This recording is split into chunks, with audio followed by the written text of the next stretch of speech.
Guys, gals, and non-binary pals, welcome back to the Rogue Room. My name is Abigail. How are you doing? I'm Rogue. What's happening? Rogue BX, which I guess stands for Band Xylophone.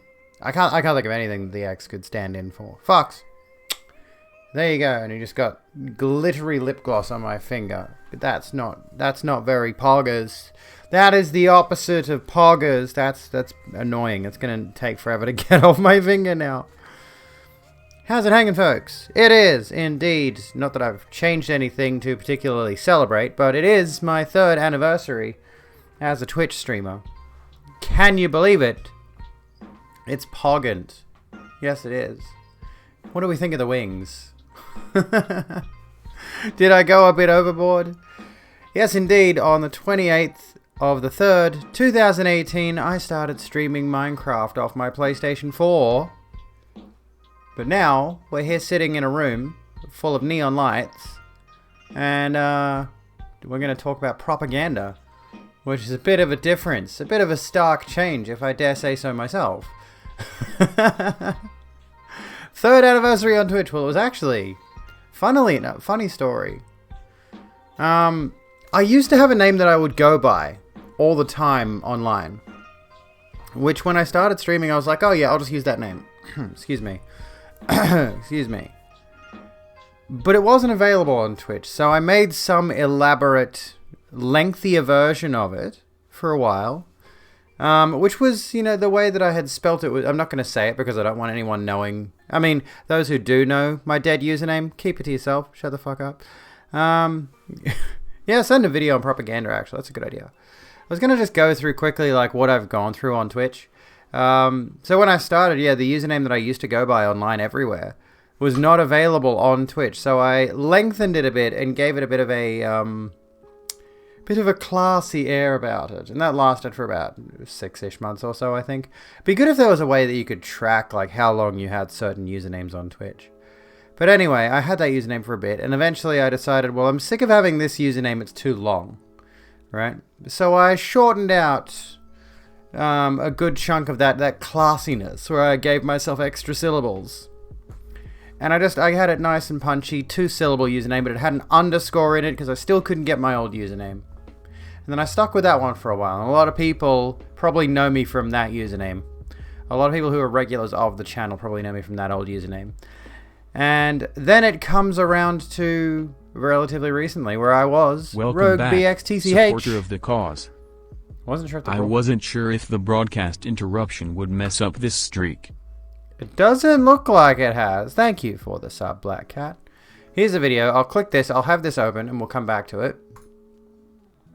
Let's have a look here. Yeah, we'll come back to that in a moment.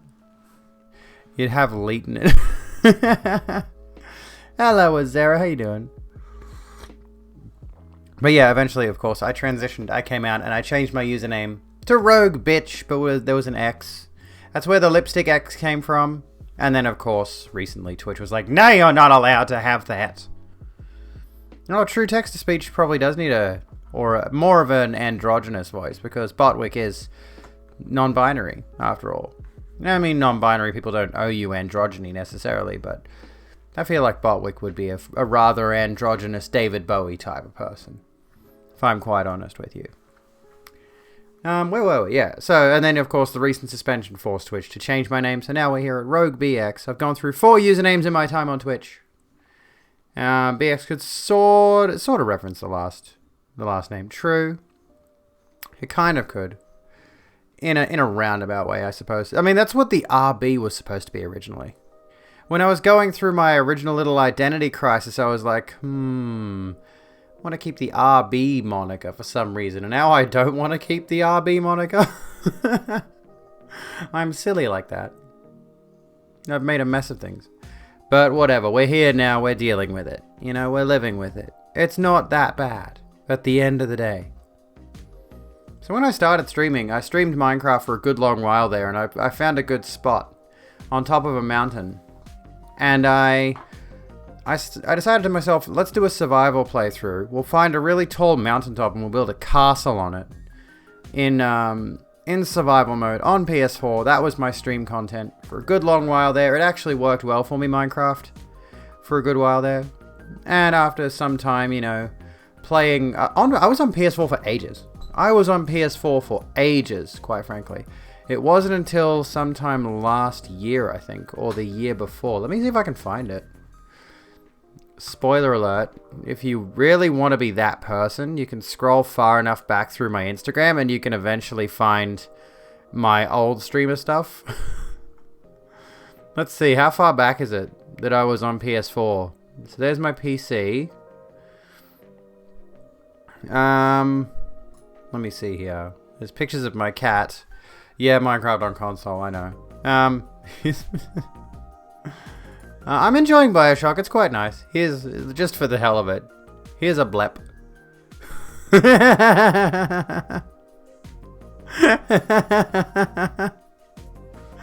Well, I'm enjoying Bioshock, we'll finish it eventually, we're almost done, I think. Hydrate, thank you for the hydration, I'm feeling a bit hot, honestly. Yes, I am Arby. Arby, darling. It's a cat. Let's see, how far back did I go? When did I stop streaming on PS4? I'm trying to find a picture of my PS4 setup. It looks like as of March 24th, 2019 is maybe a little bit longer than that. It's hard to tell. Maybe April 5th. It's hard to tell. Around about April, yeah. Around about April in 2019, I stopped streaming on PS4, sorry, and started streaming on PC. So that was 2 years ago. So I was on PS4 for a solid year as a PS4 streamer. And I went through Minecraft, I went through Skyrim. I think we did Dark Souls, Bloodborne, Sekiro. But it wasn't until sometime later on after I got my PC that I went back to PS4 and did the whole let's complete every Souls game and Bloodborne and get the platinum trophies for all of them. And then after I did that, I think we came back to either Minecraft or Skyrim. And I think it was Minecraft for a solid while there. It was definitely Minecraft for a solid while there of doing hardcore challenges. Hardcore 100% Minecraft challenges. And then we came back to Skyrim, did a complete playthrough of that, did everything in Skyrim except the Bard's College, because that is not content. Bethesda, the Bard's College is the antithesis of content. The Bard's College in Skyrim can fuck right off. Never touching it.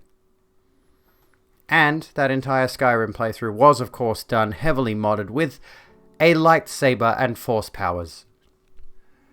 I was a badass Jedi. The bards in Skyrim suck. They do.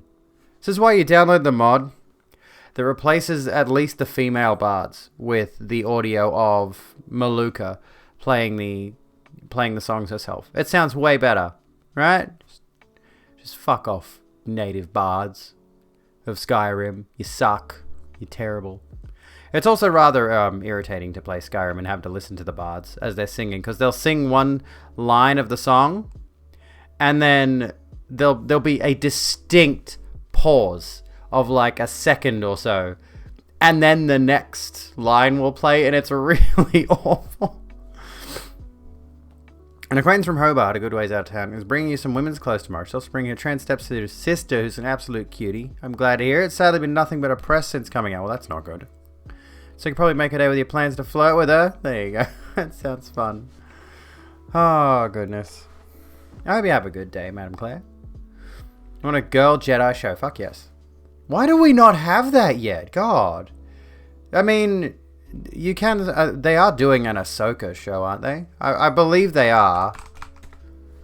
If I'm not mistaken, they're doing an Ahsoka Tano show. I still haven't caught up on The Mandalorian. But Jesus Christ, dude. Just to, I mean, this might be mild spoilers, but if I just go to the Ahsoka Tano wiki page on Wikipedia, it's just like, oh my god, how many categories of Lord. Jesus Christ, dude. Your birthday is in exactly a week. Well, I'm glad to hear it. That's awesome.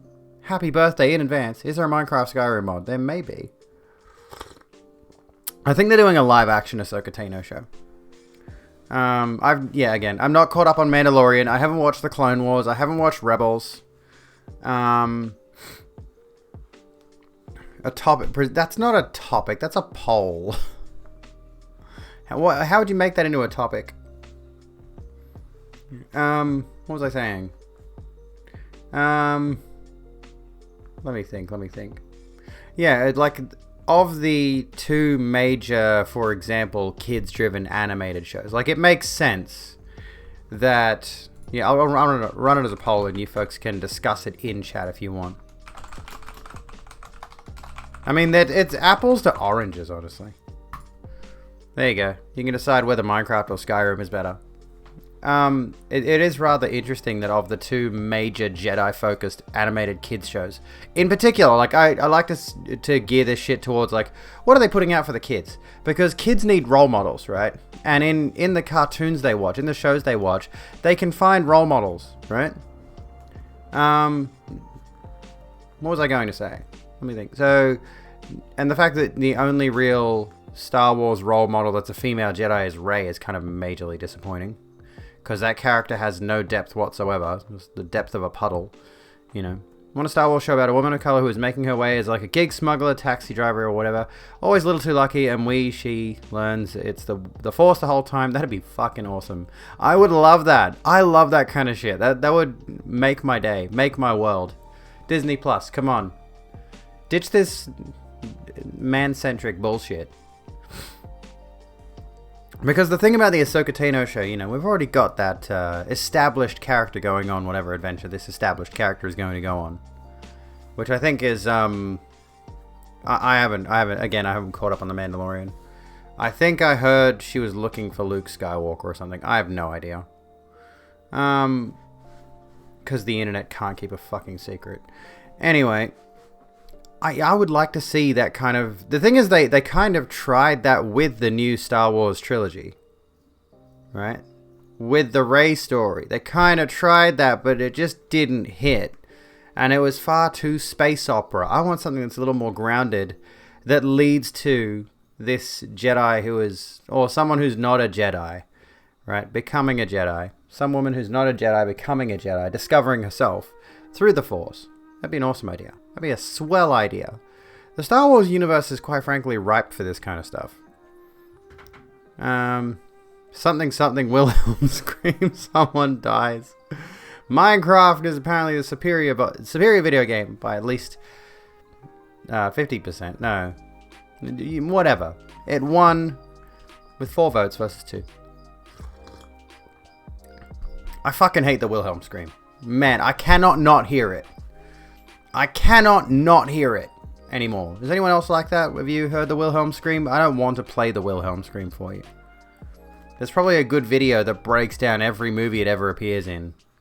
But at this point, there's no reason to keep bringing the Wilhelm scream back into movies. It's atrocious. Delete that audio file forever, please.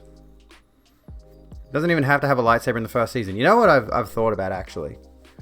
I've thought about... And this is a really cool idea in my mind, right? One of the things that I think was sorely missing from Jedi Fallen Order was Cal having a blaster offhand. What we need, and I mean this is probably more fitting for like Kyle Katarn if they were to bring him back, but I want someone who is a Jedi that's got a lightsaber in one hand and a blaster pistol in the other. I need to see, this needs to be a thing. Video game, movie, TV series, this needs to be a thing.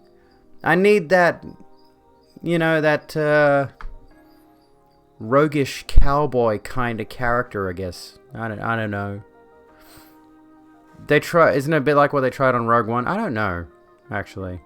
The only lightsabers in Rogue One were Vader's, weren't they? Yeah, just Warframe, I guess. Don't they need a free hand to use the Force properly? They can make this shit up as they go, honestly. The Force is entirely like that. Like, we didn't know there were Force monks until Rogue One came out, or at least the vast majority of mainstream viewers wouldn't have known that somebody like... I've forgotten what his name is now. That particular character, the blind character, who has the power of the Force in a sense, you know, who is a devotee to the Force, and it guides him. You could absolutely have a character who uses a lightsaber, who uses a blaster pistol. Why are we talking about Star Wars? Yeah, they're space wizards. Nothing makes sense. Hello, Ren. How's it going? When you be a nerd, you're fed up with the Wilhelm scream. Oh, fuck yes. I'm not even that much of a nerd. I've just seen enough movies that when the Wilhelm scream plays, I'm like, please stop. It hurts me physically. In my tits. I fucking hate the Wilhelm scream to the nth degree. It's all fan fiction after the OG trilogy. Exactly. That's all it really is. At the end of the day, Star Wars is just fan fiction layered upon fan fiction, and then they reboot it and they delete some of the old fan fiction. Star Wars is just a great universe to openly explore ideas of, you know, unique hyperspace fantasy. And we should encourage that kind of creativity. Just go wild with it. There should be no rules with Star Wars, honestly. There should be no... That's my stance on Star Wars. There should be no rules with Star Wars. You gonna go to sleep, Azera? Thank you so kindly for hanging out tonight. On the subject of... Yeah, it's 3:15 in the morning. Go get some rest, please. I may actually, sometime in the not-too-distant future, go back to longer streams, maybe starting around 6 p.m., Not 100% certain just yet, but we will get there. I'm trying to figure out my my scheduling, but I would like to expand my streams to be longer, perhaps. The makeup is so on point. Thank you. Gonna cut a bitch with these wings. These are like razor blades. Look at them. They're like those little weapons that you see occasionally. And they have like a little handle, and there's like a blade along here, and then it comes out, and it looks kind of like this winged eyeliner, except you'd be grabbing where my eyes are, which would be very painful. I don't know what those are called, but like curved blades that come out the back of your hands. Like the Klingon blades? Maybe. Let's have a look.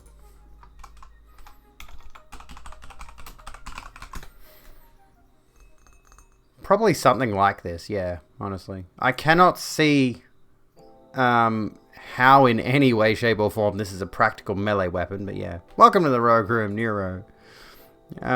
Beginner when it comes to makeup, but that looks fucking lit. I mean, I am too, and I appreciate it. I am too. There is some gold on it, but I don't know if you can see it. I don't have like a DSLR or anything, so oh, whoops, wrong one. Whatever it is. My details in my eyeshadow don't show up on camera. I'm all very low detail because DSLRs are very expensive. And if you want a DSLR, you need to have Camlink, which is another $200-300 on top of that. I'm still learning, I'm still practicing, and I'm getting there. I'm definitely getting there. I've been wearing just plain wings and mascara a lot lately during the day because I feel it makes me look girlier. Yeah, knuckle dusters with knives, yeah, just do that. Just stick knives on the end of knuckle dusters, just duct tape them to it. But yeah, I thought I'd experiment a little bit tonight because my friend was doing... I went and saw my friend play some music tonight. Or this afternoon, I should say. And if you following my Instagram or my Twitter, I posted on my story/fleets that a little bit of footage of her playing. I'll try to capture some more footage next time I go see her performing live. But her makeup was just absolutely incredible. And she's the person I did a makeup stream with way back at like the start of the year. And I think we're going to do it again sometime soon. A makeup stream. I'm going to figure it out so that her phone... like last time we were doing it, her phone overheated and she had to stop her own stream. Or was it my phone overheated? Like I was streaming to Twitch, she was streaming to Instagram. One of our phones ended up overheating and we had to cancel. Well, like we kept going with the makeup. on whichever stream it was. But yes, trench knives. This is kind of what I was talking about, yeah, but just a little bit curvier. Just a curvier trench knife, basically. They're kind of cool. Hold it backwards. Stab a bitch. Anyway, let's stop talking about stabbing a bitch. Love what I did with my room, though. Thank you. I've still got more stuff I want to do to this. But so far, I'm loving it. My sister also decided to buy, like, these little light thingies today, and there was one, this one changes colors, and I had to have the one that changes colors. It was the only one left. It's fireworks, I suppose. So I got that now. It's not tremendously exciting, but it's neat. It's neat. You were live streaming on Discord from your phone and had to stick ice on it. Yeah. Streaming from a phone is not good. I have learned this. Yeah, exactly. Bitches only need pets. And Lala, 9567, welcome to the Rogue Room. Sorry, I don't have a follow alert set up at the moment. I need to fix that. I need to get back to having a follow alert. We've got alerts for everything else, but I've turned off follow alerts because we've been hit with follow bots recently on a couple of occasions, and I'm just sort of waiting until I've heard that those have died down a bit. Once those have buggered off, I will, yeah, by the way, I reversed the follow bot attacks the moment the stream's over, for the record. So, yeah. Fox, here you go. There you are. You have to stick your electronic device in ice, then something has gone terribly wrong, indeedy. Streaming is intensive. I would highly advise you have a PC to do it from. And this is why, generally speaking, I mean, it's not really the reason I do it this way, but generally speaking, I've only got one PC, and I tend to focus mainly on just chatting stuff, because, you know, running a game and live streaming it at the same time can be pretty taxing on the machine, and I don't want to put my computer through too much stress, because if this thing breaks, I can't really afford to replace it. I didn't get bot attacked recently, not in like the last couple of days, but you know, the most recent attacks. Actually, if I go to my Twitch stats, if we go to my channel analytics for the past 30 days, if we go back to like the January 28th to February 26th period, I got follow botted at some point on February 6th. Like, here we go. If we look at this, for 11,501 follows. Like, that's one bot attack that hit my account. And there have been others. There was a much smaller one that happened shortly after that was only like 100 followers. I don't even remember when that happened. And then there was one way back when I was playing Minecraft. Actually, literally a year before the 11,000 follow bot attack that happened in February. There was one that happened in the previous February when I was playing Minecraft. Anyway, so a bot attack is basically when someone has, I would say someone has spent money. I don't know why you would spend money to do this, because there are services where you can, essentially what happens is there are services where you can buy followers, right? And at least as far as I can tell, what these people are doing is they're buying these services and tagging your account for those follows, right? So you get swarmed with follows when you're in the middle of a stream. So some moron is buying, unless somebody just has the tech to do this shit themselves without paying for it. But that's what happens is they just get, or you could use a botnet. Sure, I forgot botnets exist. Basically, you just get flooded with a bunch of accounts following you constantly. It can actually slow your stream right down and make life miserable for you. So you're getting spammed with follow alerts, which is why, you know, my alert box sits over here somewhere. But you'll never see follow alerts pop up on screen at the moment because I've got them turned off for that very reason.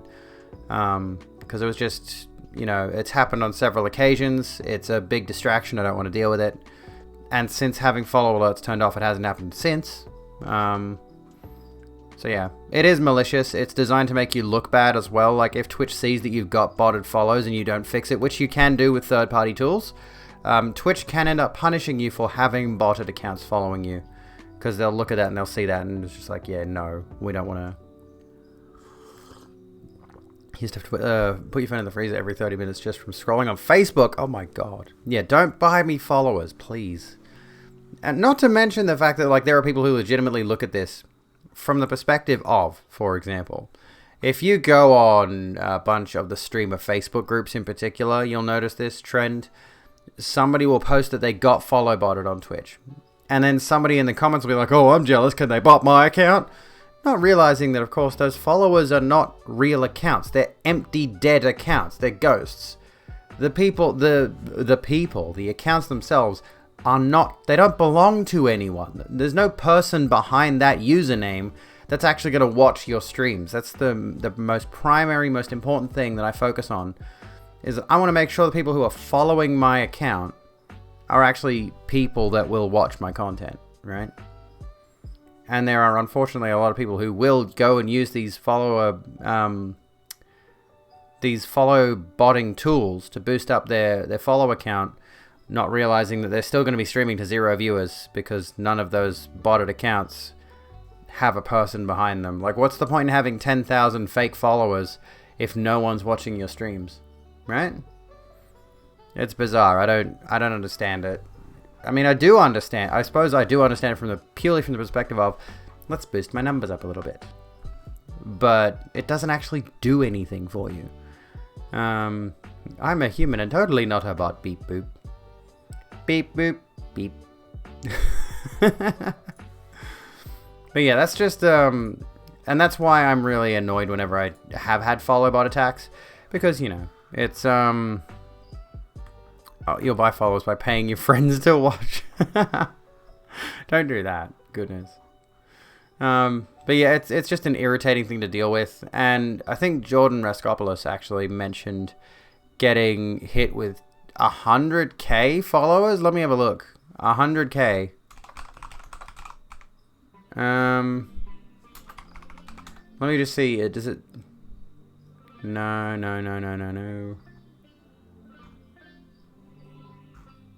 Oh, I can't find it. I'm certain she posted a tweet. There was something along the lines of, I got botted for 100,000 followers tonight, which worked out to like $2,000. So that person would rather spend $2,000 spamming a streamer with hundreds of thousands of fake accounts rather than spending that money on something productive. Hell, just like gift a ton of subs to the streamer if you're gonna waste $2,000. Just do that. Yeah, you're giving $1,000 to Amazon, but at least the streamer gets something out of it other than irritation. Back on what's wrong with my eyes, I've got very, very excessive extra winged eyeliner on tonight. I went overboard, like fuck. I went crazy with it. I refuse to apologize for how good my winged eyeliner looks tonight. Okay, so we have a video here. Also, we got to be careful with videos because I've uploaded some of my VODs to my offline YouTube channel, and they keep getting copyright claims or like not copyright claims, sorry. They keep getting like copyright warnings and such. Like my latest stream that I uploaded, a copyright owner has claimed some content in your video. Please note this is not a copyright strike. So my channel, my offline channel, excuse me, is not actually in trouble, but the only reason I have my VODs on the Rogue Offline channel is just so if you want to watch them. If you've missed them, they're always there, right? You can go back and watch whatever footage you want. Good time of day to you, Nouveau. How you doing? Cringe so hard when you see those posts in FB groups that they've been trying to make affiliate for months or even a year with 200 plus followers. No, I've seen worse, Moofy. I've seen way worse. Where they're like, oh, why can't I get any viewers? I've got 3,000 followers. And they show a picture of their stats, and it's like 0.3 average viewership. And it's like, and they've been streaming for like, how many hours do I stream, right? Let's have a look here. Stream summary or like analytics or whatever. How do I find out how many hours I'm streaming, actually? Let me find my Twitch tracker page. That'll tell me. But there are some people, you know, I stream about 3 hours a night on average, which is not a lot, and I don't stream every single night. And so on average, hours streamed for the past week, let's just say, has been about 14.3. So if I were to stream a full week, that's only like 21 hours in 1 week, sort of thing. Or for a month, you extrapolate that out a little bit. Up to 60, 70 hours, maybe 80 hours in a week. And then you see some people who have got like well over 150, maybe even 200 hours of streaming across a month, 0.2 viewers, over 3,000 followers, and it's like, you're wondering why no one's watching you when it's clear you botted followers? It's quite clear you botted followers, and you're wondering why no one's tuning in?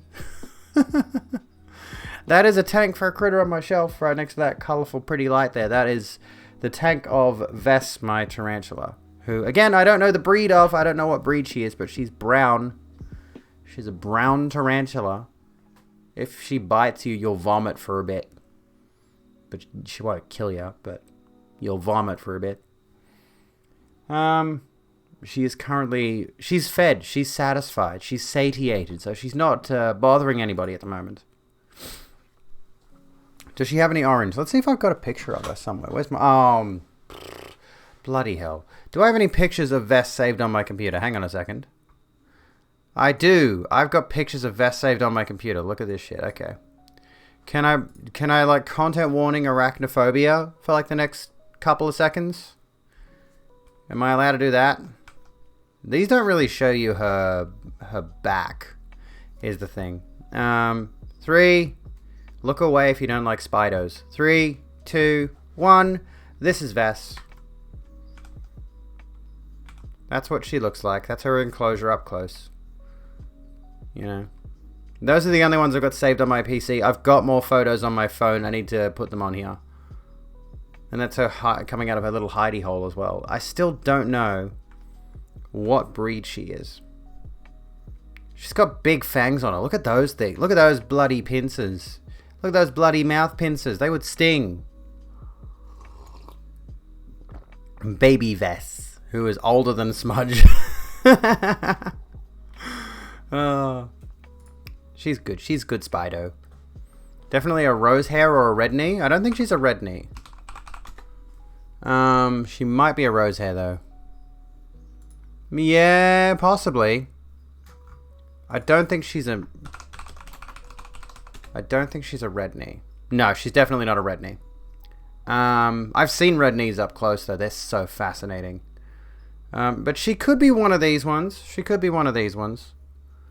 I think somebody gave me a species name once that I have forgotten now. I've forgotten what exactly the name was. But if we go forward, this is a Mexican red knee tarantula, which are really cool. They have these at a zoo near me. Oh, definitely not. Oh, okay, definitely not. Okay. But they have these at a zoo near me. They've got 2 of them, and they're massive. They're massive tarantulas, and I really want one. How much is it to buy a Mexican red knee? I'm just going to look up how to buy a spider. 8-legged kitty. Do a spider stream if I could. Kept a male red knee. That sounds awesome. They go for... I don't understand what they're selling here. They got sizes. Giant 0.25 inch leg span, $49.99. Giant 1 inch leg span, $79.99. Giant 0.25... No, hang on. Not giant 0.25 inch leg span. Sub-adult female 3 to 4 inch leg span, $239.99. And adult female 5 to 6 inch leg span, $299.99. Goodness me. Who wants to buy a spider? From backwaterreptiles.com. This is an American website, so convert that to even more dollars. I don't need another tarantula. I want a scorpion though. The scorpion would be nice. Mexican red knees have a huge age disparity between the sexes. Males live 1 to 3, but females can live up to 25. Oh my goodness. Avoid backwater. Okay.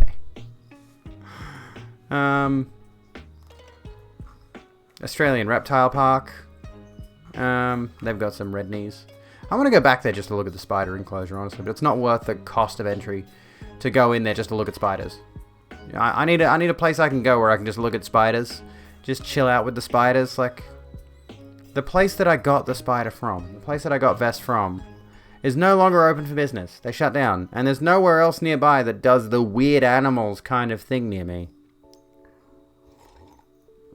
I want to go look at more spiders and buy one. I think we're done with spiders for now, though. Have to tinkle, but you don't want to walk away. You should definitely go tinkle. Go piss girl. I'm Aussie. Yes, I do know huntsmen. Yes, should consider a Goliath huntsman. I don't think there is there's a Goliath bird eater. I don't think there's a Goliath huntsman. Or is there? The huntsmans are just big to begin with. There's giant huntsmen. But a Goliath is a different type of spider. And I would love to have one. Can I just say? If I could have one, you bet your ass I'd have one. Holy shit, yes. They are absolutely massive and edible.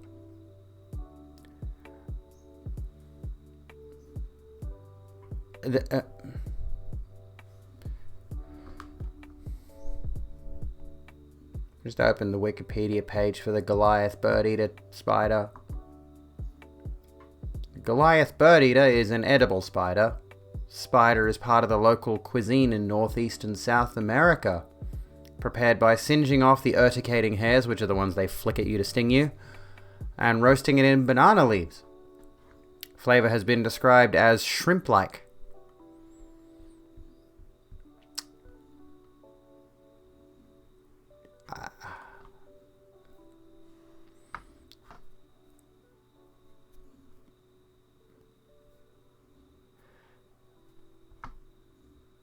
I mean, I'm not surprised. I just... I don't know. I don't know. Sure.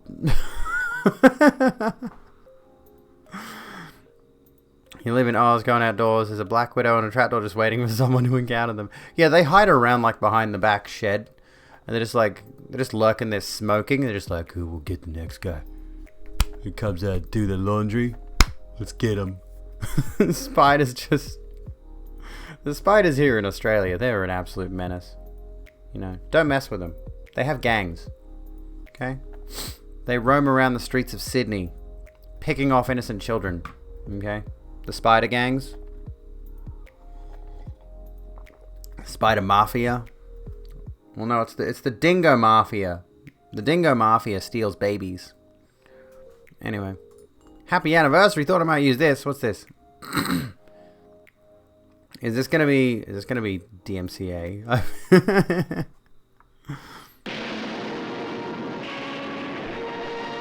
I'm gay and trans. Oh, I love it. Spider gang does whatever. Spider gang. Sounds strange, but even when we were just talking about spiders, you find me absolutely riveting that you lose track of time. Aww. That means a lot to me. It does. Using the lowercase I. Mad Max from Brazil. How you doing, mate? How's it going? What's the happenings? So should we talk about propaganda? Propagandism. Sydney did have actual gangs in the 20s who fought with razors and were ruled by femoids.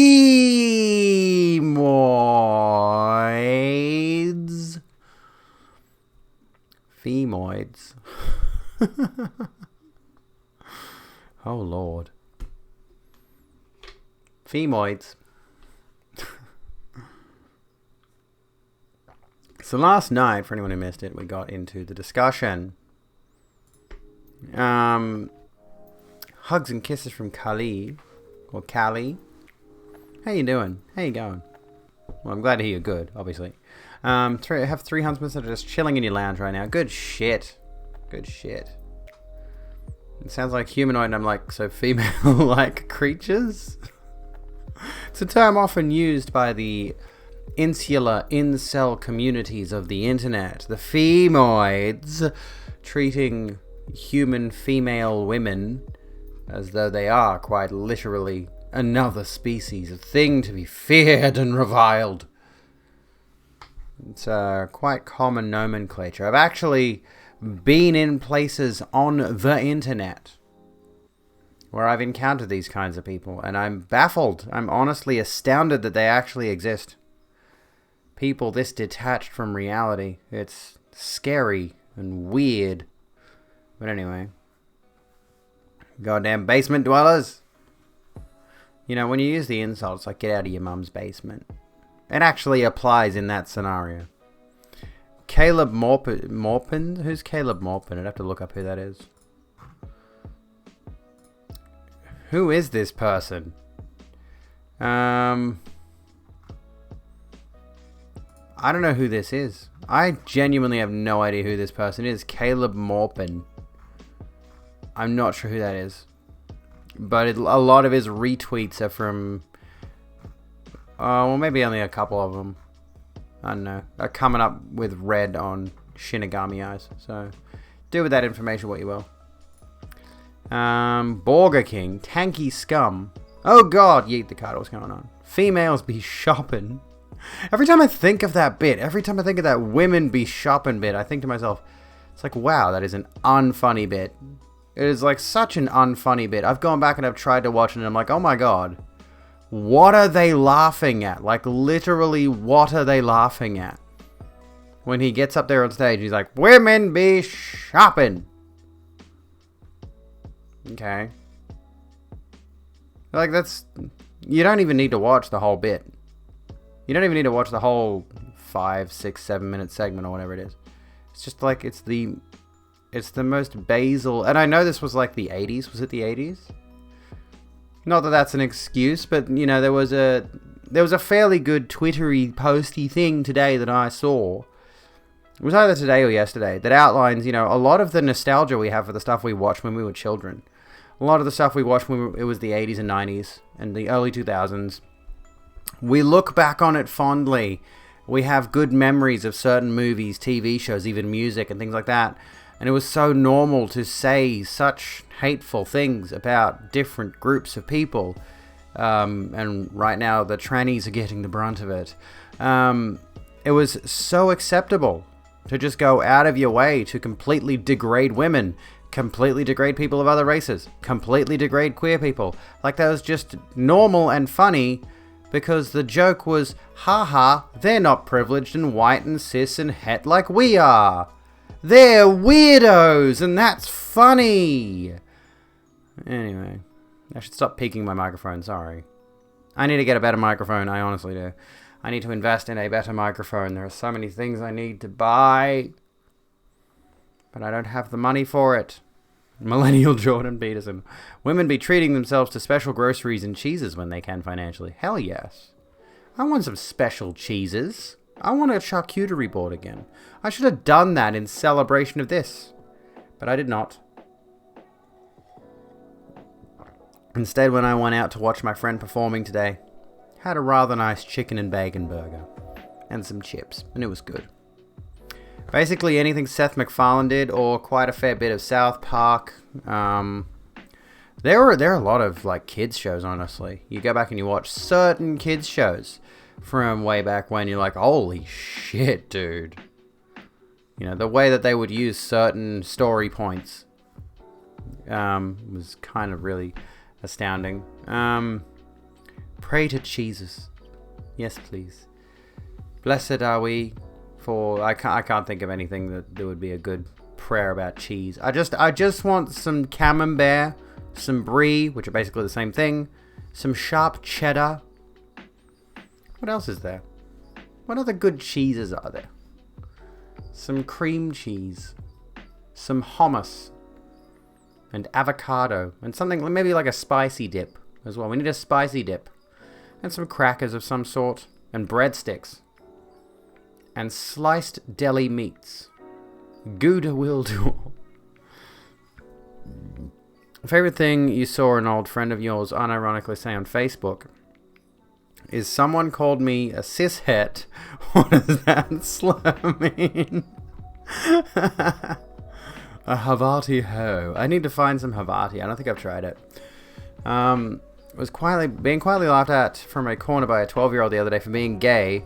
Bitch, I'm not wearing a dress because I'm gay. Afraid it's far worse than your one-dimensional brain can comprehend. I know. Cis hat. What is this? What does that slur mean? Brie is nice. Brie is quite nice. Double Brie is rather nice. Oh my goodness, excuse me. Let us feast on thy holy Swiss. Ah, get it. Cheddar cunt? Fuck yeah, mate. Actually, that's a good point, Max. Very good point. Back in the day, female singers would have lyrics about how their man treated them badly, but they still loved them. Yes, that was a common thing. And you know who wrote those songs. It wasn't the women writing those songs, or at the very least, it wasn't the women who were producing the songs and telling them what to write. You know, those were either written by a studio who wanted to present a certain type of language for those women to propagate to other women, keep women in toxic relationships with toxic men sort of situation. And it was more than likely produced by boardrooms of blokes, you know. Yeah, abuse. It's great, isn't it? Stand by your man. Yeah. What are the lyrics to that one? Hang on.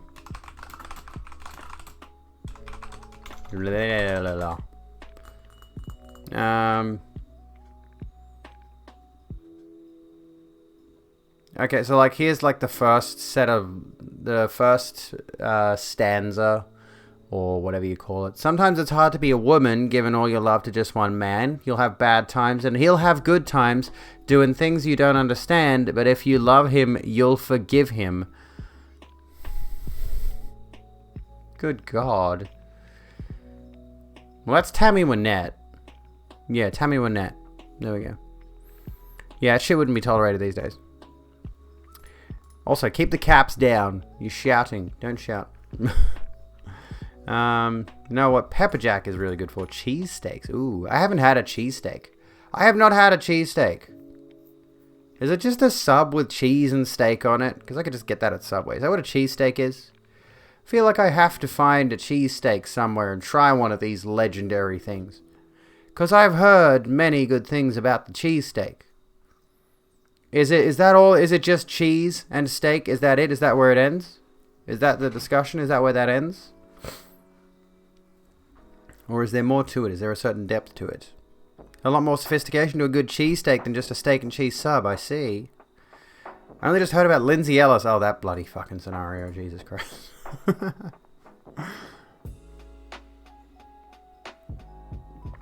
Doesn't Lana Del Rey do that, or are you wrong? She may well do that. Spams quietly like a civilized ascended being. I'll have to go to Philadelphia. Once America opens up, I'm going to Philadelphia and we're going to get ourselves a Philly cheesesteak, alright? An actual legitimate Philly cheesesteak.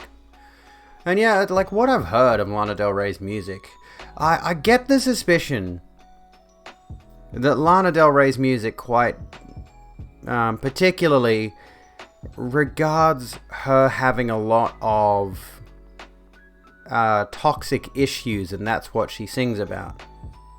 You know? Does that make sense? I might be misinterpreting here. But I feel like that's her artistic way of saying, look, I'm fucked the fuck up. Here's a nice song to listen to about how fucked up I am.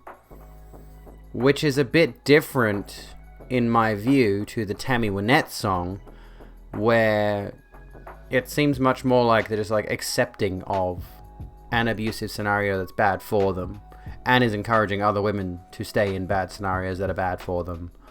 Lana Del Rey became Lorde, became Billie Eilish. The 2010s US pop music evolution in a nutshell. Those are all the same person. I refuse to believe they're not. Speaking of indulging in things, I gotta take some drugs on stream. I forgot to earlier. I gotta take some drugs. I'm gonna just take drugs live on stream. It's literally just vitamins. By the way, vitamins and iron tablets. I have an iron deficiency, folks. And my pharmacist doesn't have my script for estrogen yet. And I just ran out today. Fucking awesome.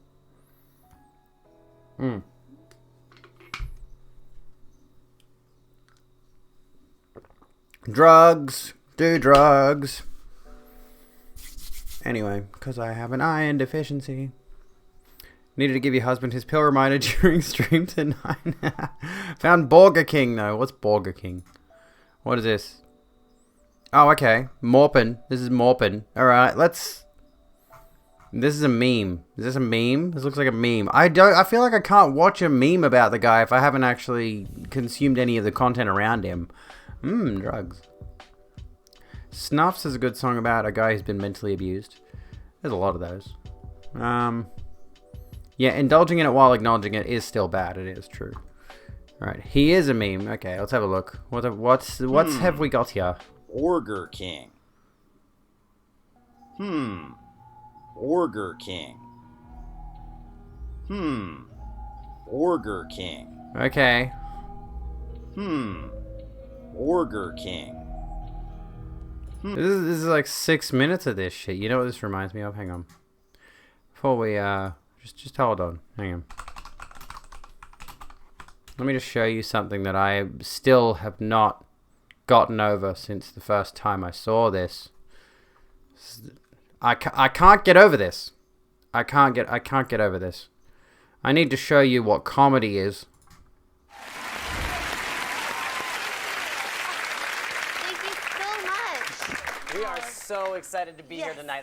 Kristen and I don't think we've been this excited since we actually hosted that show in the 70s. No, I don't think so either. It was called Uncle Ben's Farmyard Courthouse. It explained the American judicial system to children ages 3 to 8 using a courthouse made completely of animals. Yeah, none of the animals could talk. It was a problem. It was just a lot of long... You know, you're not supposed to be doing actual comedy, you dickhead. Okay, I'm just gonna, like, skip ahead. Locked off shots. I'm ready. Okay. 1, 2, 1, 2, 3. Oh, Kristen Shaw is a horse! Kristen Shaw is a horse! Well, look at her dance like a look at her go like a look at her dance like a horse. Okay, now just imagine that for like a solid 7 minutes. Just imagine that for like a solid 7 minutes. That appeared at a comedy festival. Just that one loop. For like a solid... That they actually cut to commercial. And it was a long commercial. This was a live comedy show. They cut to a very lengthy commercial on public television. They came back and they were still doing this bit. Just that segment. That whole segment that I just showed you. Not the intro bit. Fuck that. Just that little segment. For minutes. What the fuck is comedy? What the fuck is comedy? I don't get it. Autism.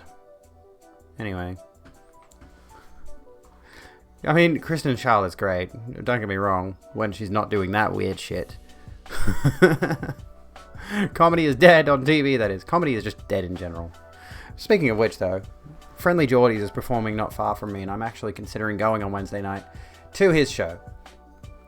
So, I might check that out, you know, which means if I do that, I probably won't be live.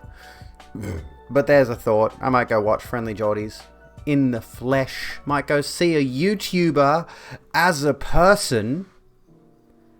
Enjoy all of the shit they've taken. Yes, the jawline guy. The jawline guy. Okay. I'd like to point out that even your boyfriend thinks you're the big gay. Well, that's good. Context from Orpin, he tried to question that Thought Slime had worked at Burger King by claiming that Thought Slime's Canadian pronunciation of Burger King sounded like Slime had never worked there. Morpin exaggerated it into being that Thought Slime had pronounced it as Burger King. Fuck Geordies, though. Consider... What are we considering? Hello, NBSP. How you going? BBC is a broadcaster that doesn't do 3-minute ad breaks in the UK. We pay a license that stops the BBC putting ads halfway through a show. We only get 3-minute ads between shows. Dude, fuck yes. That's awesome. Fuck ad breaks, though, honestly. We still have ad breaks in between things. Consider... What are we considering? Alright. What's this? I have to keep stopping my music to play your videos. Lady Hamilton. Oh, hang on. Let me turn the volume up so you can hear it. Don't do that shit to me. Okay. Hardy, I bring grave news, madam. Your beloved, Admiral Horatio Nelson, is dead. No. Yes. I wouldn't make that up. How did he die? He was shot, madam. Through the spine. No! No! Yes. Oh, Hardy. No doubt he died an honourable death. This is bullshit! Like a true hero. Hardy, I've been shot, man!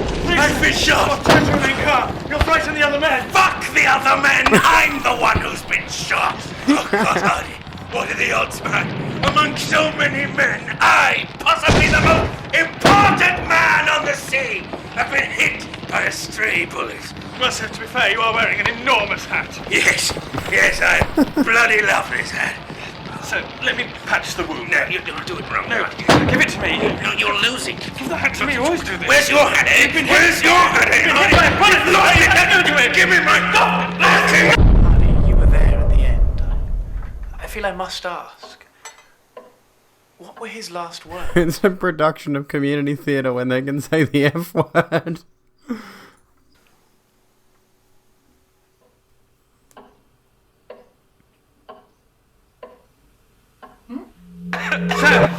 Do you have a last wish? Remember to... So, what are you trying to say, sir? Remember to take the videos back to Blockbuster. You'll get a fine. Of course. So, is there anything else?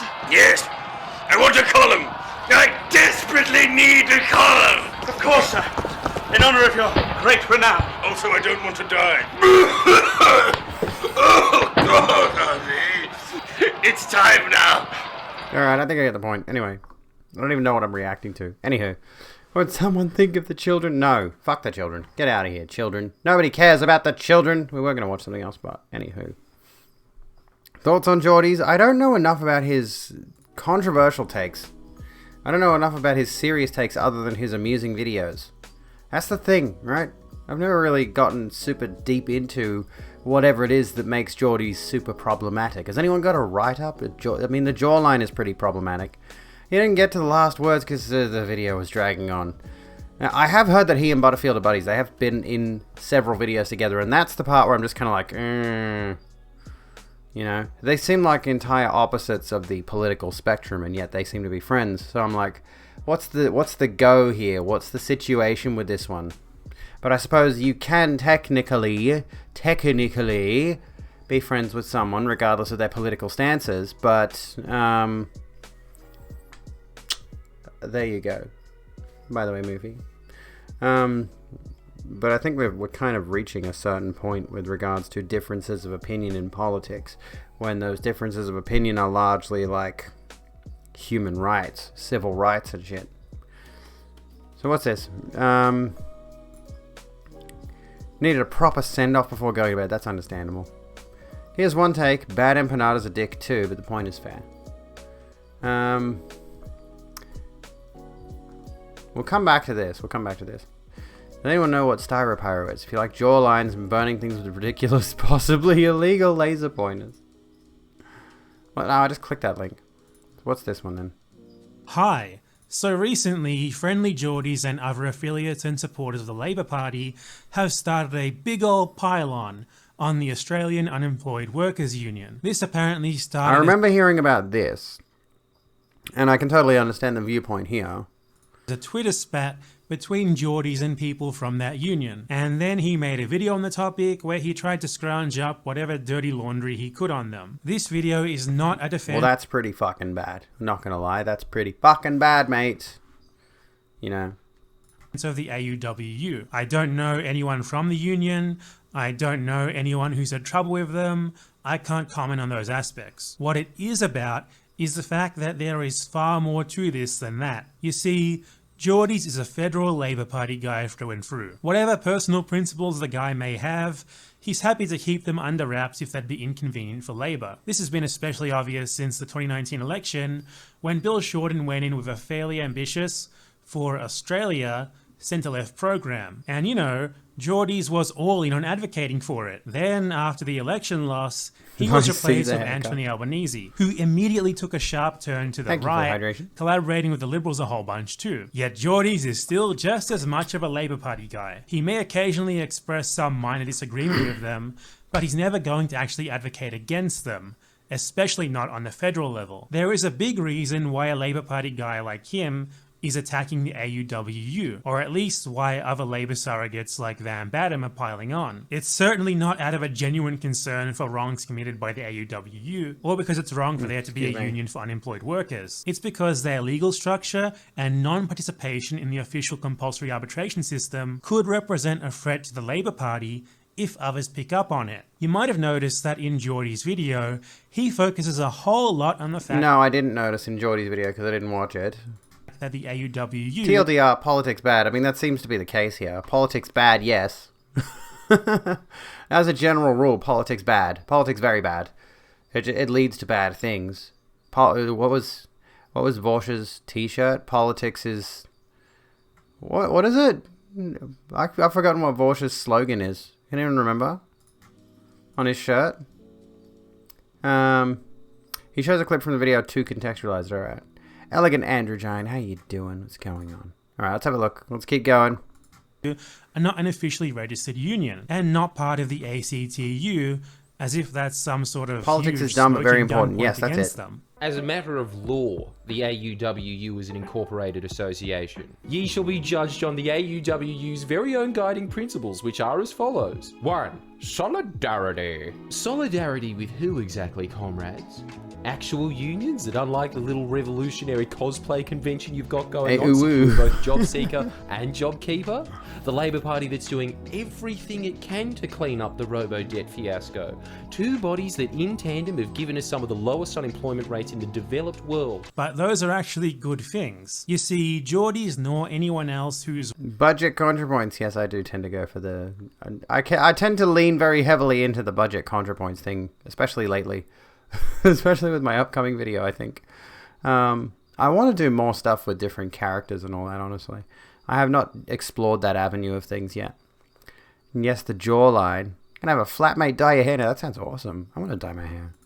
way too deep into the Labour Party will ever talk about this, but back in the 80s and early 90s under Hawke and Keating, Labour made a series of deals with the ACTU and corporate representatives that created the compulsory bargaining system that we have today, in exchange for allegiance from those corporations, the ACTU, and the unions that are under them. The present system that we have of officially registered unions, the vast majority of them under the umbrella of the ACTU, with strong government regulation and control over union activity to ensure that unions do not become too inconvenient for businesses, is a result of those accords. Of course, the Liberals took this system and made it even harsher in the Howard years, but Labour are the ones who set it up, enabling that in the first place, and it benefits them the most. Thanks to this, union power has been absolutely demolished. Membership is abysmal at about 15% of all workers, when before it was about 50%, because most unions' primary purpose is now to keep workers under control, and well, that's just not very appealing to them, is it? That is why Geordies and his mates focus so much on the fact that the AUWU is not an officially registered union. They don't want you to think about the fact that a union does not get power from being officially registered, rather that they get that power from their membership. And this is what allows them to take action. They only want you to strike or take industrial action on the Labour Party's terms, which by extension are the very terms of the employers that they collaborate with. It's not unionism, it's corporatism. Strikes that you have to apply for permission to engage in. That must be for... Oh, that reminds me of the Women's March that we did recently. Like, they actually had to organize and contact the government to even do the march in the first place, do the Women's March in Sydney and Newcastle and all these other places in the first place. They actually had to contact government and set it up. They had a, he lost me at hello. Did he say hello? But so Geordie, Friendly Geordies, is named Jordan Shanks, and he's a comedian who focuses specifically on political stuff. So... But yeah, like what he's talking about there is the whole idea that in order to be a part of these revolutionary countermeasures that go against the very systems that we exist in, you still have to abide by the systems that are already built there in the first place, so that you don't have any real say in anything and you can't truly march towards progress, right? And I think is the point he's trying to get across there. Seems to be the major issue. Geordie's the name of a politician is confusing the F out of you. A person from Newcastle upon Tyne, they have a distinctive accent like Canadians, but instead of A, they use Y-I, man. Why? Okay. So Geordie is a shitlib unionist. He's an anti-socialist. There we go. For reasons that the government deems acceptable, and only during enterprise bargaining periods. It's an utterly ridiculous level of control, and it even violates international agreements on union rights. It wasn't always like this. Unions used to be far more independent. They were strong, they were bold, they were much bigger. They would take technically illegal actions and win all the time. And that is why Labour wanted to bring them under control. That is why they want to delegitimize any organisation that operates outside of this system, which through the ACTU, they have a lot of control over. Most unions now serve the Labour Party and the bosses. That doesn't mean that people in unions or the people who run them are guilty here. There is no shortage of genuine people in these unions who do everything they can to help. It's just the way that the system is set up. It's far bigger than any individual involved in it. The many, many good people within it would be able to do far more without these corporatist limitations. Any union that operates within the system is pretty much doomed to be consumed by it. And as long as we don't challenge the system, it's gonna stay the same. So how could we challenge it then? Well, the simplest thing to do would be to preference Labour further down in seats that have better challenges. Or much better, by organising and taking action outside of it, including in ways that may be technically illegal, like the utter Commit crimes! Commit crimes! That's what I'm getting. No, you got a lime. I want a lime. Alright, let's run a poll. Geordies versus lefties. Who's what?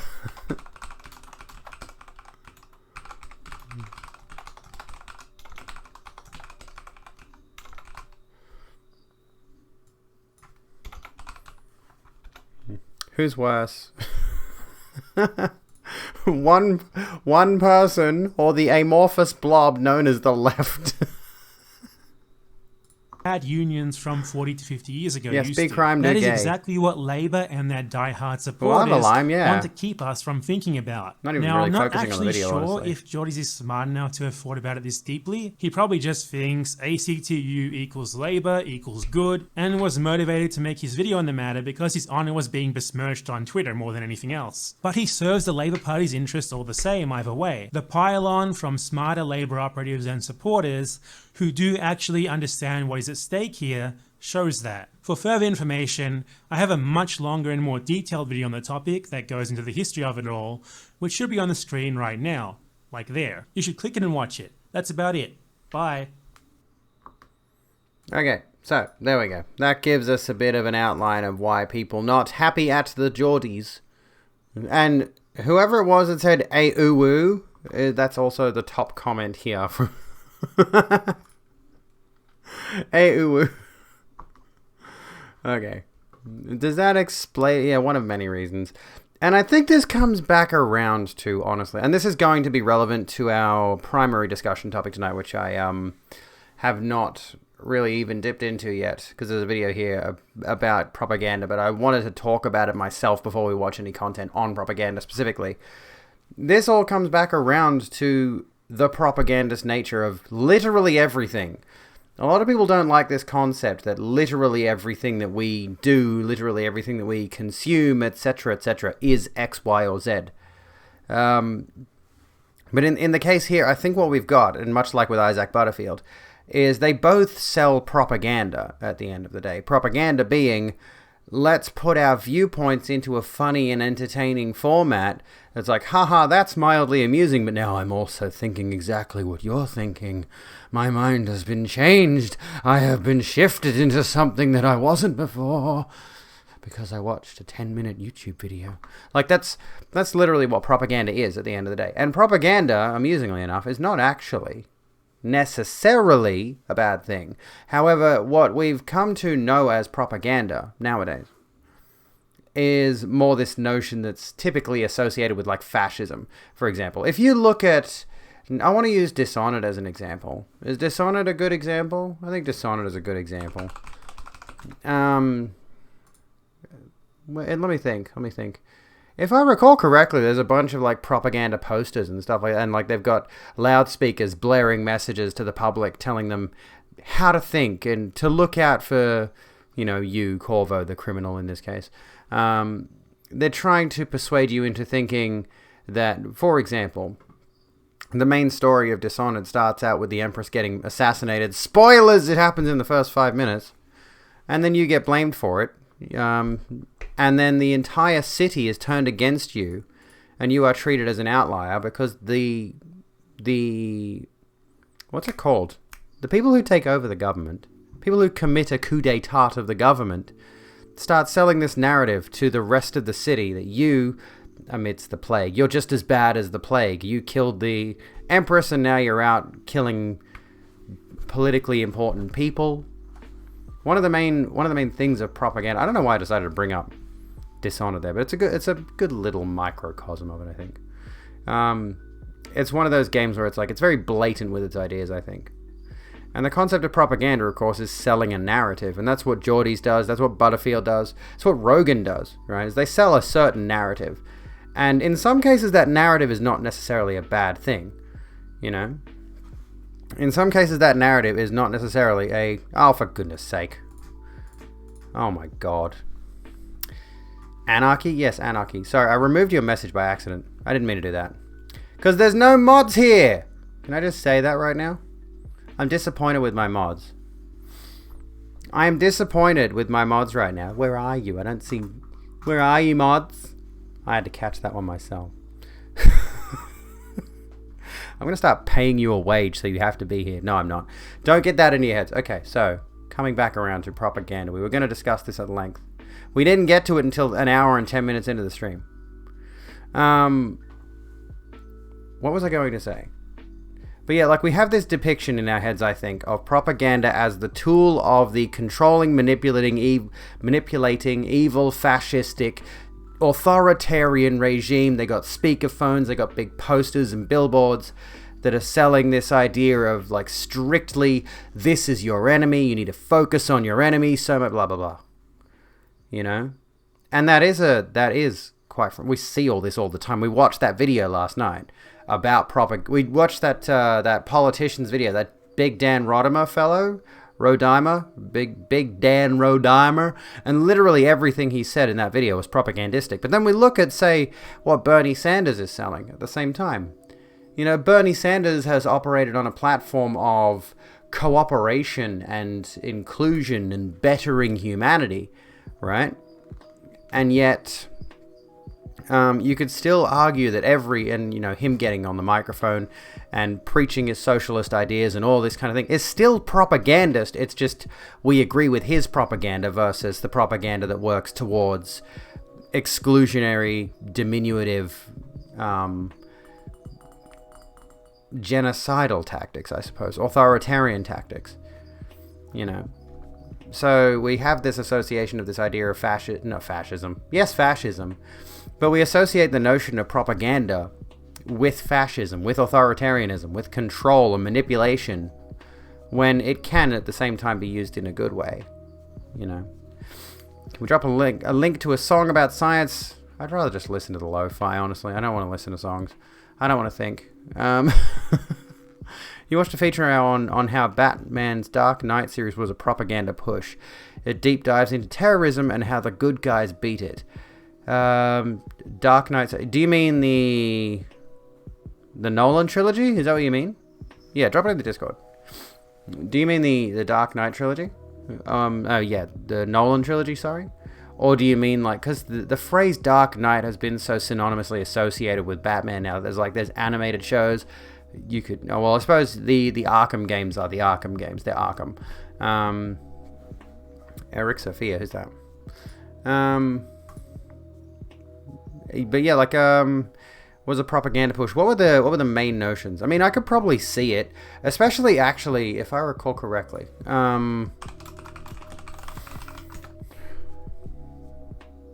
Let me see here.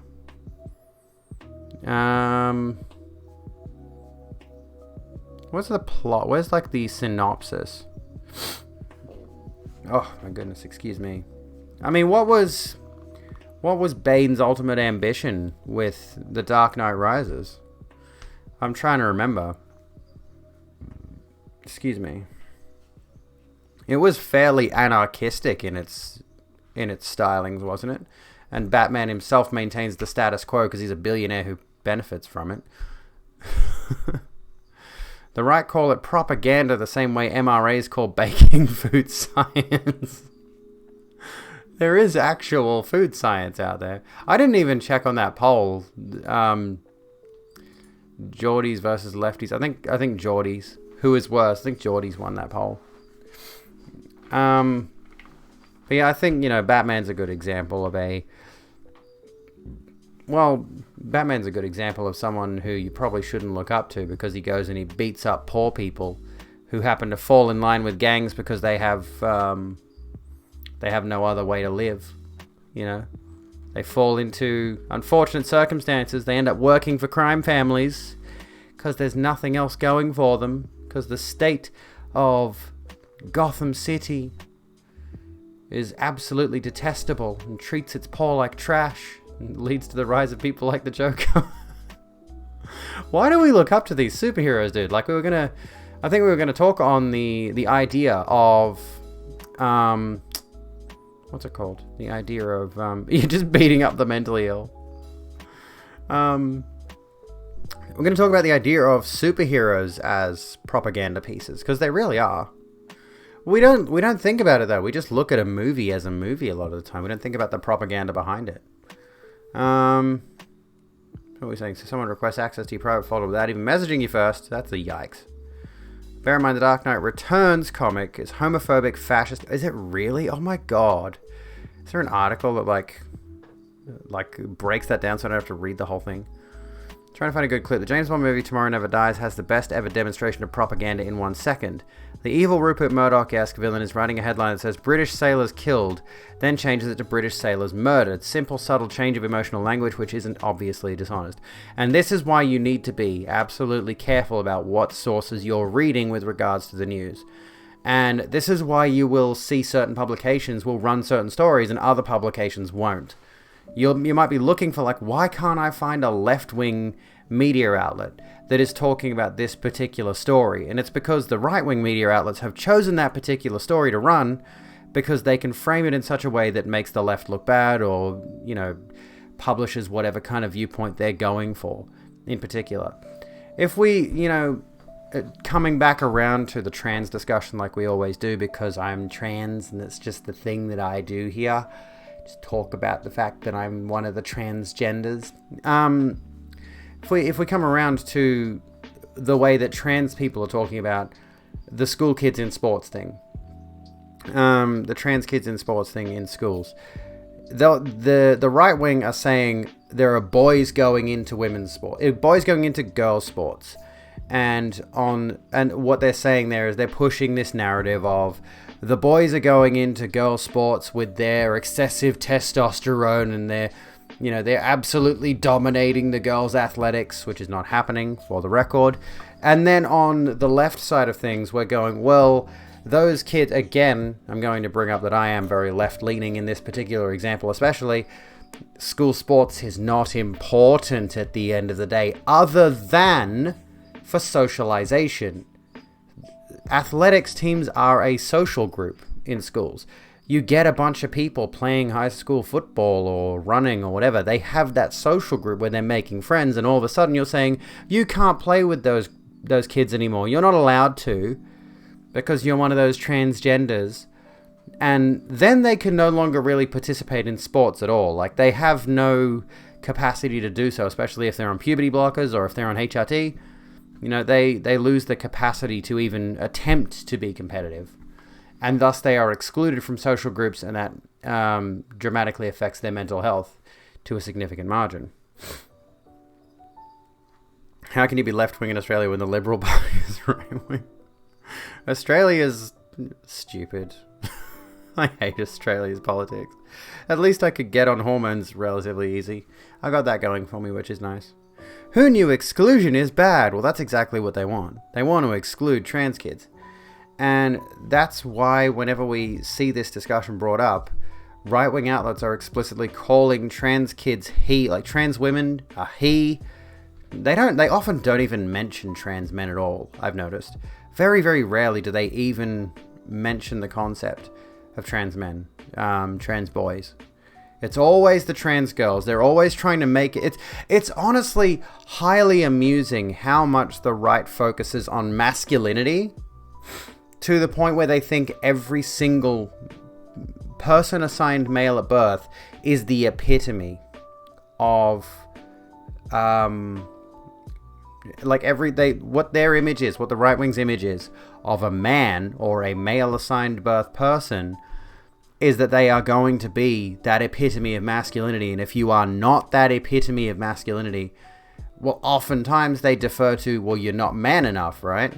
But what happens when you have transgender people who are, you got trans teenage girls, right? Who are not men, who are not boys, right? Positive news about HRT. I think I've heard about this. We'll come around to this. I had a point that I was going to with this. Let me just get my thoughts around this for a second. So yeah, like we have on one particular side of things, the whole macho masculine ideal. If you're not macho masculine enough, then you're not a real man. And yet at the same time, they are trying to assert that people who specifically do not want to be men in the first place are those hyper-masculine macho men invading women's spaces. I think that's what I was getting at, yeah. I'm a woman. I'm a girl. And I need water.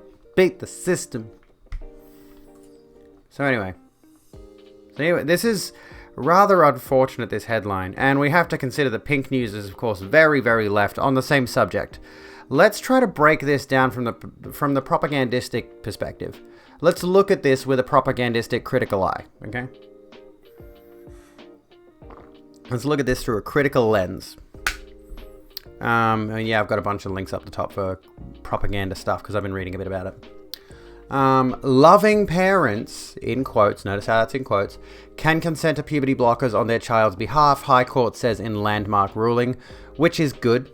This is a good thing. This is demonstrably a good thing. The unfortunate thing, of course, here is that it's specifically loving parents, you know. Invariably, there's going to be a lot of not very loving parents in the UK, regrettably. How fun, we have chuds in chat. Anyway, yeah, regrettably, there's not going to be a lot of loving parents in the UK. So it's like, this is Kira Bell over here outside the London courts, just after winning her judicial review on December 1, which led to the opportunity for teenagers in general, if I'm not mistaken. The High Court ruling was that trans teenagers could no longer be prescribed puberty blockers as of like December 20th of last year. And it's been a highly contentious issue in the UK, a highly contentious issue among the trans community. Again, puberty blockers are an entirely reversible medical process. If a kid starts taking puberty blockers, which they give to cis kids who have an early onset puberty, like if an 8-year-old starts developing puberty symptoms, they can give puberty blockers to a cis child who's just experiencing that too early, you know, defer it until they're like 12. Yeah, they couldn't agree to puberty blockers until after puberty, which makes them pointless. Exactly. But anywho, as we were saying. So yeah, like we look at this and we say, yes, this is a good thing, right? But yeah, the language being used here is that only loving parents can do this. So first of all, if you are a trans kid, you need to be sure that you have parents that'll actually love and accept you and will take you to get puberty blockers and give consent. So the kids can't make the consensual decision by themselves. So if you have a trans child who, for example, is homeless, which can often be the case in the situation of bigoted households, like what's going to happen if you are a trans child, if you are a trans teenager who, if you're a trans teenager who's been kicked out of home for being transgender, which happens a lot. You see it a lot, sadly. And you no longer have access to your parents. Your parents don't accept you. And you can't make this decision for yourself. So, yeah. Anyway, the High Court, again, we come back to the loving parent thing. The High Court has ruled that a loving parent, and I just want to highlight the highlighting on Pink News. I love the way this... we got the queer colours. I love it. Anyway, can consent to a child taking puberty blockers, in part reversing last year's decision in the Kirabel case. On the 1st of December 2020, the High Court ruled that transgender children under the age of 16 must understand the implications of both puberty blockers and of potentially moving on to hormone replacement therapy in order to consent to the medication. Joe Rogan has heard of one trans person who regretted transition. I know, they do this. They do this with Fallon Fox as well when it comes to the MMA fighters situation. You know, why do they keep bringing out the same few people? Anyway, that's the basics of informed consent. It is. Which I went through. I literally went to a meeting with my endocrinologist, talked to my endocrinologist, and within the span of that one meeting, I was able to sign an informed consent form because I knew all of the potential ramifications of the medication. So where were we? The case was brought by Kira Bell, who began taking blockers age 16 and now regrets that decision. This is an important part to note. This is rather... I mean, the blockers are the focal point of the article. And if you were to write another article from the other perspective, Pink News being very left, if you were to write an article from the right wing, the phrasing here would be completely different. Why are you timing them out for 99,999 seconds? Also, I don't give a fuck about your follow. Marcy Klotz, welcome to the Rogue Room. Your follow is not that important. I've got, honestly, 3,500 followers. One person isn't going to hurt me that much. Anyway, if this was to be written by a right-wing publication, what you'd be seeing here was the case was brought by Kira Bell, who began taking puberty blockers and then had a double mastectomy and had all these other surgeries and got on hormones and has irreversible facial hair and all of these things. Which is true. That is what is happening. That's what did happen. But in specific, the reason that Pink News hasn't brought this up is because this article is specifically talking about the puberty blockers itself. And Mrs. A, who wants to prevent her trans teenager from accessing the medication, the court ruled that it was doubtful that 14 to 15-year-olds will be able to comprehend the long-term risks and consequences of the treatment, and highly unlikely for 13-year-olds to do the same. The devastating ruling meant that court orders would have to be obtained for every under 16 to access treatment in order to prove that they were competent. Later into step, I was going to mention, I was hoping this would actually continue. Doesn't really mention it, but getting any sort of court order, that whole process, is going to take you a very, very long time. And I'm talking years. There are people who there are adults in the UK on waiting lists. That have been on waiting lists for years. It's looking like it's going to be nearly a decade or more before some people even get a meeting with, say, an endocrinologist or a therapist or whatever who can help them get onto hormone replacement therapy in the first place. Hello, Marcy. How you going? Devastating ruling. I agree, but that's obviously emotive language. Yes, that is emotive language. Absolutely.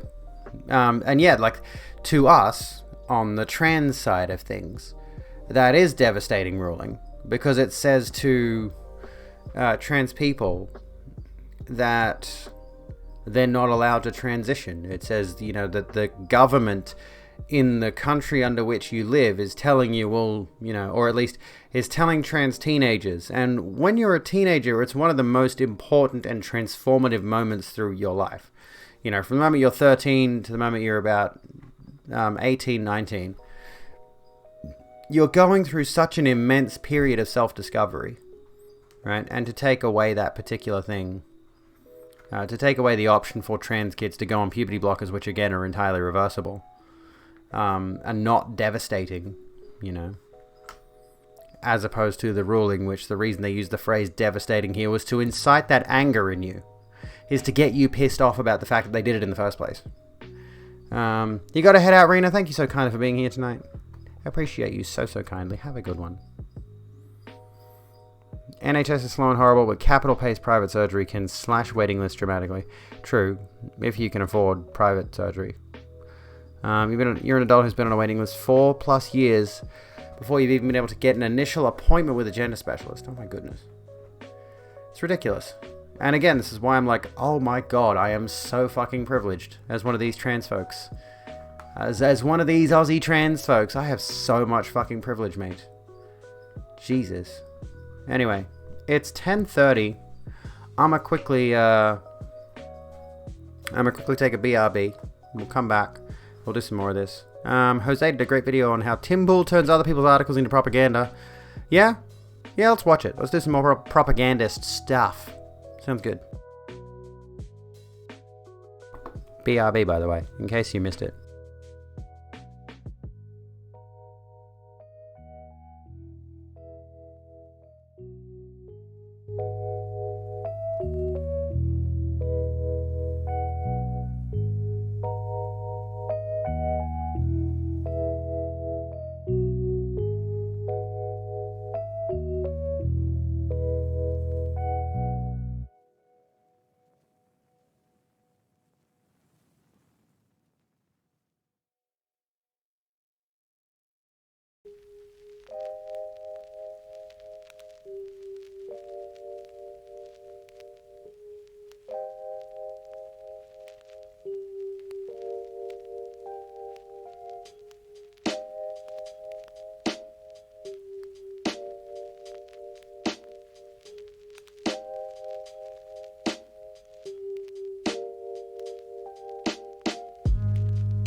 Fuck up, shit tits. What's going on?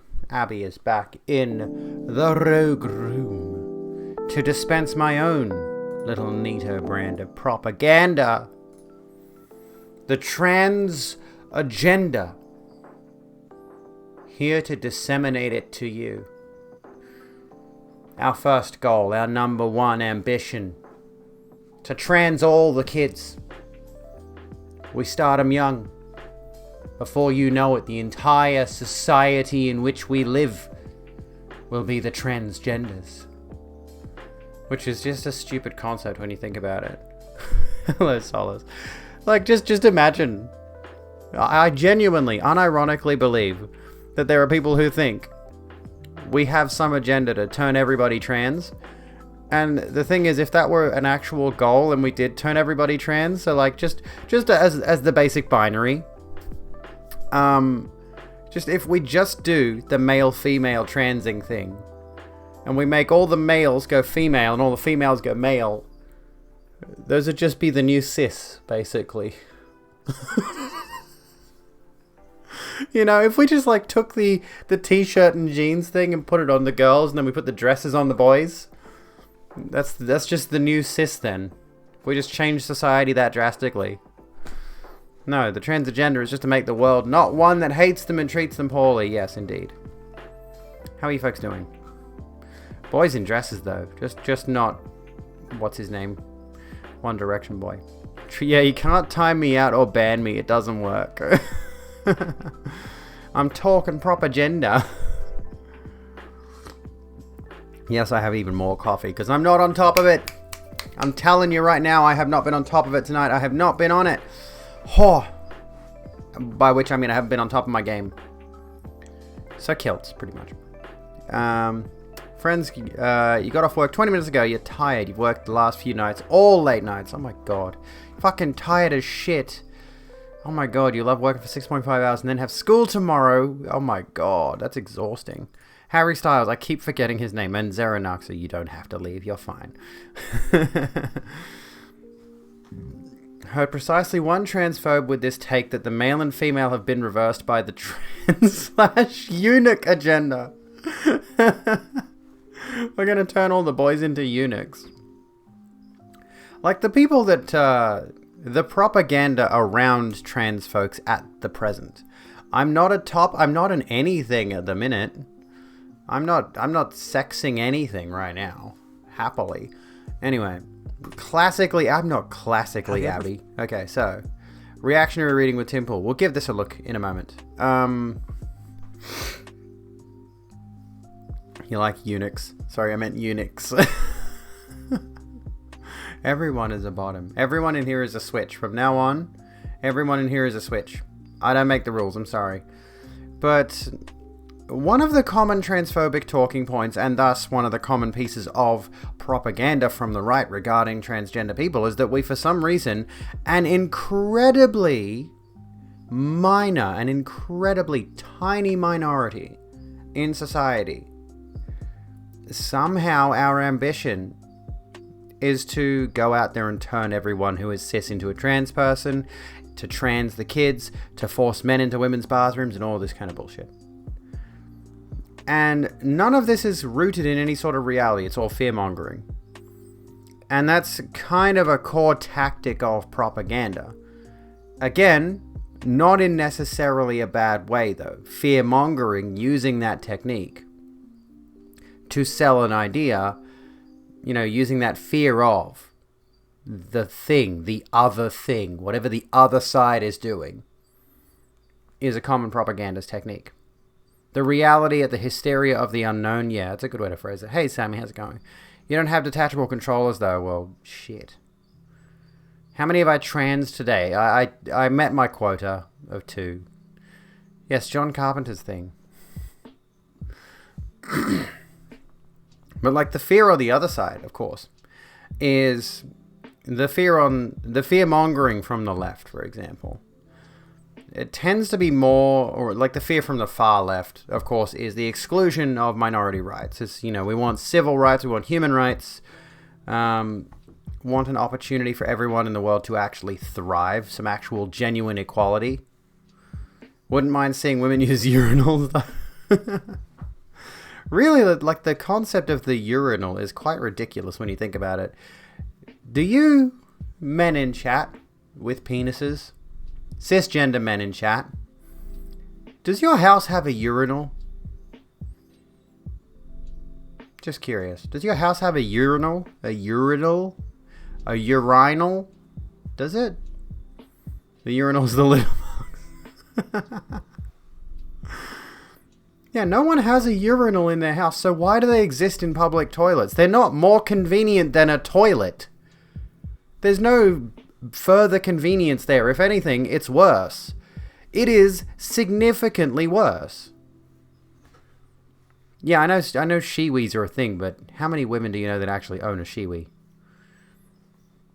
It is so very heterosexual that men can compare dick sizes. Thank you for the hydration and the flip-off. Fuck. There you go. You got a sink. Oh, gross. I hate thinking about men who pee in sinks. There are people out there who think gender-changing hypnosis videos work. Yeah, you don't want to use the normal term for what that is. We the transes know what you're talking about. Black cat. It doesn't do anything. Okay. Anyone who transitions as a result of one of those videos was already trans in the first place.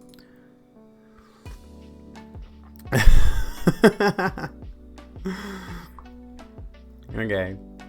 That's not the point I'm making, though. Alright, let's watch this video by Jose. Now, you have boxing at 9:30 a.m. We'll have fun boxing. I probably shouldn't be drinking coffee at 10:30 at night, but fuck it. Let's watch reactionary reading with Tim Pool, shall we? Have you ever found yourself watching a YouTube political commentary? Hang on. Let's turn the volume up on this bitch. Why do you keep closing the fucking thing, dude? Jesus Christ. Channel. You just came out to your parents and told them you're transitioning. Well, I wish you the best of luck, Hydronix. Hello, Amanda Panda. How you doing? Cite something, and then check the source yourself and found that it said something completely different. It happens all the time in the videos I respond to, and I often wonder what goes through the mind of someone as they read this stuff. Do they have an agenda they're trying to push by destroying? Yes, the trans agenda. That's the agenda I'm trying to push every single day is the trans agenda. So I'm only going to nitpick and cherry pick. The truth? Or are they just not bright enough to understand what they're reading? And that brings us to Tim Pool. Pool styles himself a journalist, and while I'm not terribly familiar with the thousands of videos he's released, I'm going to violate his recommendation and focus on one video where he gives us a lovely example of how to read an article and twist it into a narrative. The title to his video, Men Vox leftist thinks YouTube men... commentators have the same calming cadence. I've noticed a lot of them do this. A lot of them have this thing where they're just like, I'm going to now talk to you about this very important political topic, and I'm going to use a deep, calming voice. Why do they do this? Leftist YouTube commentators have the same... Yeah, I read that bit. You just pee in a cup in the bathroom. Why do you do that? No. The advantage of having only me and husband living in your space. There's a penis carrying end, but you don't mind urinals. They do have utility, but it's just like there's no reason for them to exist. Did you hear about Brie Larson? I know. They make up issues to get angry about. Have trash bladder control in the tiny bit of time sized by using a urinal versus an other toilet means fuck all. Yeah, exactly. Whereas we women are all drama queens. Don't deserve civil Hello, rights. Kester. How you going? Reminds me of an old adage when it comes to journalism. If a headline ends with a question mark, the answer is usually no. Pool is responding to an article from Vox titled, "A Men's Rights Activist Sued a Women's Beer Event," written by Rebecca James. Now let's see why this video got 122,000 views at the time of me writing this. I don't even know how to describe this, okay? This has got to be the most ignorant piece of writing I have ever seen. It's actually rather terrifying and bigoted. So we're off to a great start. Pool is letting us know that this article in Vox is the most ignorant piece of writing he's ever seen. Okay, so hang on, let me just stop you for a second. I deleted that message, but I'm going to elaborate on this point. Because it's quite clear that the propaganda that you've been consuming, and yes, I do mean the propaganda, because that's what we're talking about tonight. We're talking about propaganda. Has got you into this mindset that you think you can compare the transition of gender, which again is a social role that we have constructed in society over generations, centuries, decades, millennia. Gender has always been a social role. It's always been a social construct. Always has been, always will be. You're comparing that with, for example, the color of a person's skin, which you simply cannot change. You can't transition your skin color, for example. And you can, the thing about the culture of race and all that sort of shit, we could get into that whole discussion right there. It's an entirely different subject, but you can, for example, explore and encourage and, I suppose, indulge in other cultural norms if you should so choose to. But that doesn't make you that race. It doesn't make you, if you're a white person, you can't just suddenly say, I'm trans-Asian. That's just not a thing that exists. You don't want to speak over other people with disabilities, but you're yet to see any compelling concern trolling from that perspective on the benefit of urinals. That's actually an interesting point. Why do they never bring that up? I suppose because, like, disabled toilets exist, but disabled toilets are quite frankly just just yet another argument. It's, what was it? Yeah, it's just yet another argument for getting rid of the whole concept of gendered bathrooms in the first place. Michael Jackson changed his skin tone. I know, that was... Michael Jackson's case is a whole story we're not getting into. Yes, no, trans race is not a thing. It's not a thing. It's lunacy. Which I probably shouldn't be using that phrase, but anyway. Let's come back to Tim Pool. We were just talking about the way that... Did Michael say to Abby, hold my beer? Rachel Dolezal, oh good lord. This is actually a good opener, not because it's true, of course, but because it's still specific to the article itself and doesn't pretend that this article is some kind of Rosetta Stone for the left. Well, at least it doesn't do that. I'm still not sure what the Rosetta Stone reference is supposed to be. Can someone enlighten me on what he specifically means when he says the Rosetta Stone in that particular context? Somebody has the detail there? Yet. The first couple of minutes is just Poole blandly reading the article, which hardly matters because it's the commentary where the distortion happens. Let's look at how he interprets one slightly ambiguous line. Men's rights activists believe that society is actually sexist against men. Full stop. Not necessarily. It's my understanding that when, by putting actually sexist against men, they're kind of implying that they don't believe it's sexist against women. Wait, how does he know that? This line, men's rights activists believe that society is actually sexist against men. Can I interject into the interjection and say that, yes, I'm not agreeing with men's rights activists in any way, shape, or form, but yes, society is sexist against men in a number of ways, but it's usually as a result of patriarchal issues in the first place. Meta interjection, and now somebody has to do a react to me interjecting there, and we just got to keep this train going. Key to communication, it's a comma, yeah. He doesn't need to say full stop, it's a comma, because the sentence isn't over yet, Tim. Anything regarding women here is being completely inferred by Poole. His phrasing... They're kind of implying... Yes, I know this is about propaganda, not sexism. Shut up! I'm doing sociology, shut up. Gives him permission to launch into a rant about a straw man of his own making. Poole's perceived idea that Jennings, the author Content of the article, train. believes men's rights activists don't believe society is sexist towards women. Maybe she does think that, but there's nothing... Actually, Kat, you've raised a very good point. That sentence should have been broken up. I'm just going to completely go off on a tangent for a minute. I've noticed with my own writing with regards to my scripts, I have a tendency to write a several line sentence, which does flow well and you understand the points I'm making, but holy shit, do I need to shorten my sentences? A lot. I write far too many long sentences. In the article so far to suggest that, except for Poole's bias.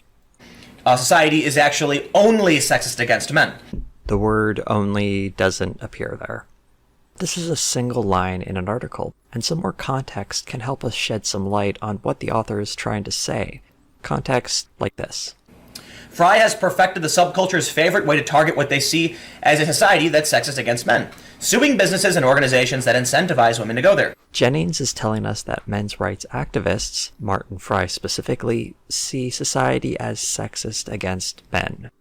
Once again, no mention of women. I like how the subtitles say sexist against Ben. Sorry, Ben. Society is sexist against you specifically. Ben Shapiro. This is why reading an article line by line is often a recipe for disaster. Taking time to understand context matters. But if you're trying to push a narrative, you, Ben, might whatever be gender more you are. inclined to imagine what the author thinks, rather than engaging with what they're actually saying. If you are running a public business and you are using public infrastructure, I am of the opinion you must serve members of the public within reason. There's nuance, right? There's certain grounds in which you can remove certain people. I like how I'm just covering up Tim Pool's face, by the way. There's Tim Pool's face if you want to look at it. Happy 3rd anniversary. Thank you, Heave. How you doing? Why is society so me-phobic? What is Sag? Can someone explain Sag to me? I don't know what Sag is. I don't think it's absolute, but for the most part, if someone wants to come to your event, you can't be like, no dudes allowed, because that would be a violation of civil rights law. I think so. Right. Okay, let's go back to the article and have Tim read it out for us. But in November 2017, as Sue tells Eater, a man emailed Eagle Rock's general information line asking for a spot at the ticketed forum. A staff member mistakenly told the man that the event was for women only. In fact, men have attended before. And even after he was offered access to a future women's beer event, the man ultimately filed a discrimination claim through the Department of Fair Employment and Housing, the entity in charge of enforcing California's civil rights laws. What did he say again? You can't be like, no dudes allowed. So if someone on staff at this bar mistakenly tells Oh, it's someone an that emo, men okay. aren't allowed, when men have attended this event several times in the past, and the person was offered a spot in the future, this is grounds for a civil rights lawsuit. Really? This turns into a little rant. But I would be surprised if Vox isn't supporting the gay couple that wanted the wedding cake. Basically, the wedding cake story is a gay couple wanted a custom wedding cake. The proprietor said, you can buy any one of these cakes, but I won't do a custom job for your wedding. And so they sued, and the left is upset about it, and the right is defending the private business rights. Well, what about this? This is a mushy-mouthed gotcha game, trying to catch Fox on some kind of hypocrisy charge. I could play the same game Pool is playing. I could make a whole video asking why the right is so anxious to defend a cake shop refusing to bake a cake for a gay couple, but is silent on a bar Cake supposedly bullshit. refusing service to men at a special event for women. Although I'd still be a liar making that video, because the Women's Night doesn't ban men from attending, something Tim Pool never figures out. Because it's not actually about civil rights, it's not about principle. It's about just winning, right? So the left is on the side of certain groups. All they want is for them to win. They don't care about the principle. Holy shit. One article on Vox is suddenly standing in for the left. Does Jennings realize how important she is now? The amorphous blob known as the left. Certain groups, certain very small groups of people, certain very minor groups of people where there's not a lot of people in those groups. Hello, Katrina. How you going? No. She is the voice of the left. But obviously, Poole here is using his reading of this specific article for commentary about the liberal the communist left. movement. This is his exemplar. Left. And this is the point we've safely left the realm of criticizing a specific article, and we're now talking about a group of people. So a quick sketch of what we've seen so far. Poole is reading this article with a bit of creative license, using it to Propagandists can use anecdotal examples as proof of what an entire monolith are like. True. Form a certain... You're waking up? I'm still waking up. It's 11 o'clock at night and I'm drinking coffee to wake up. So branch of commentary, and now he's taking that commentary and placing it all on the shoulders of the left. I hope the game being played here is becoming more obvious.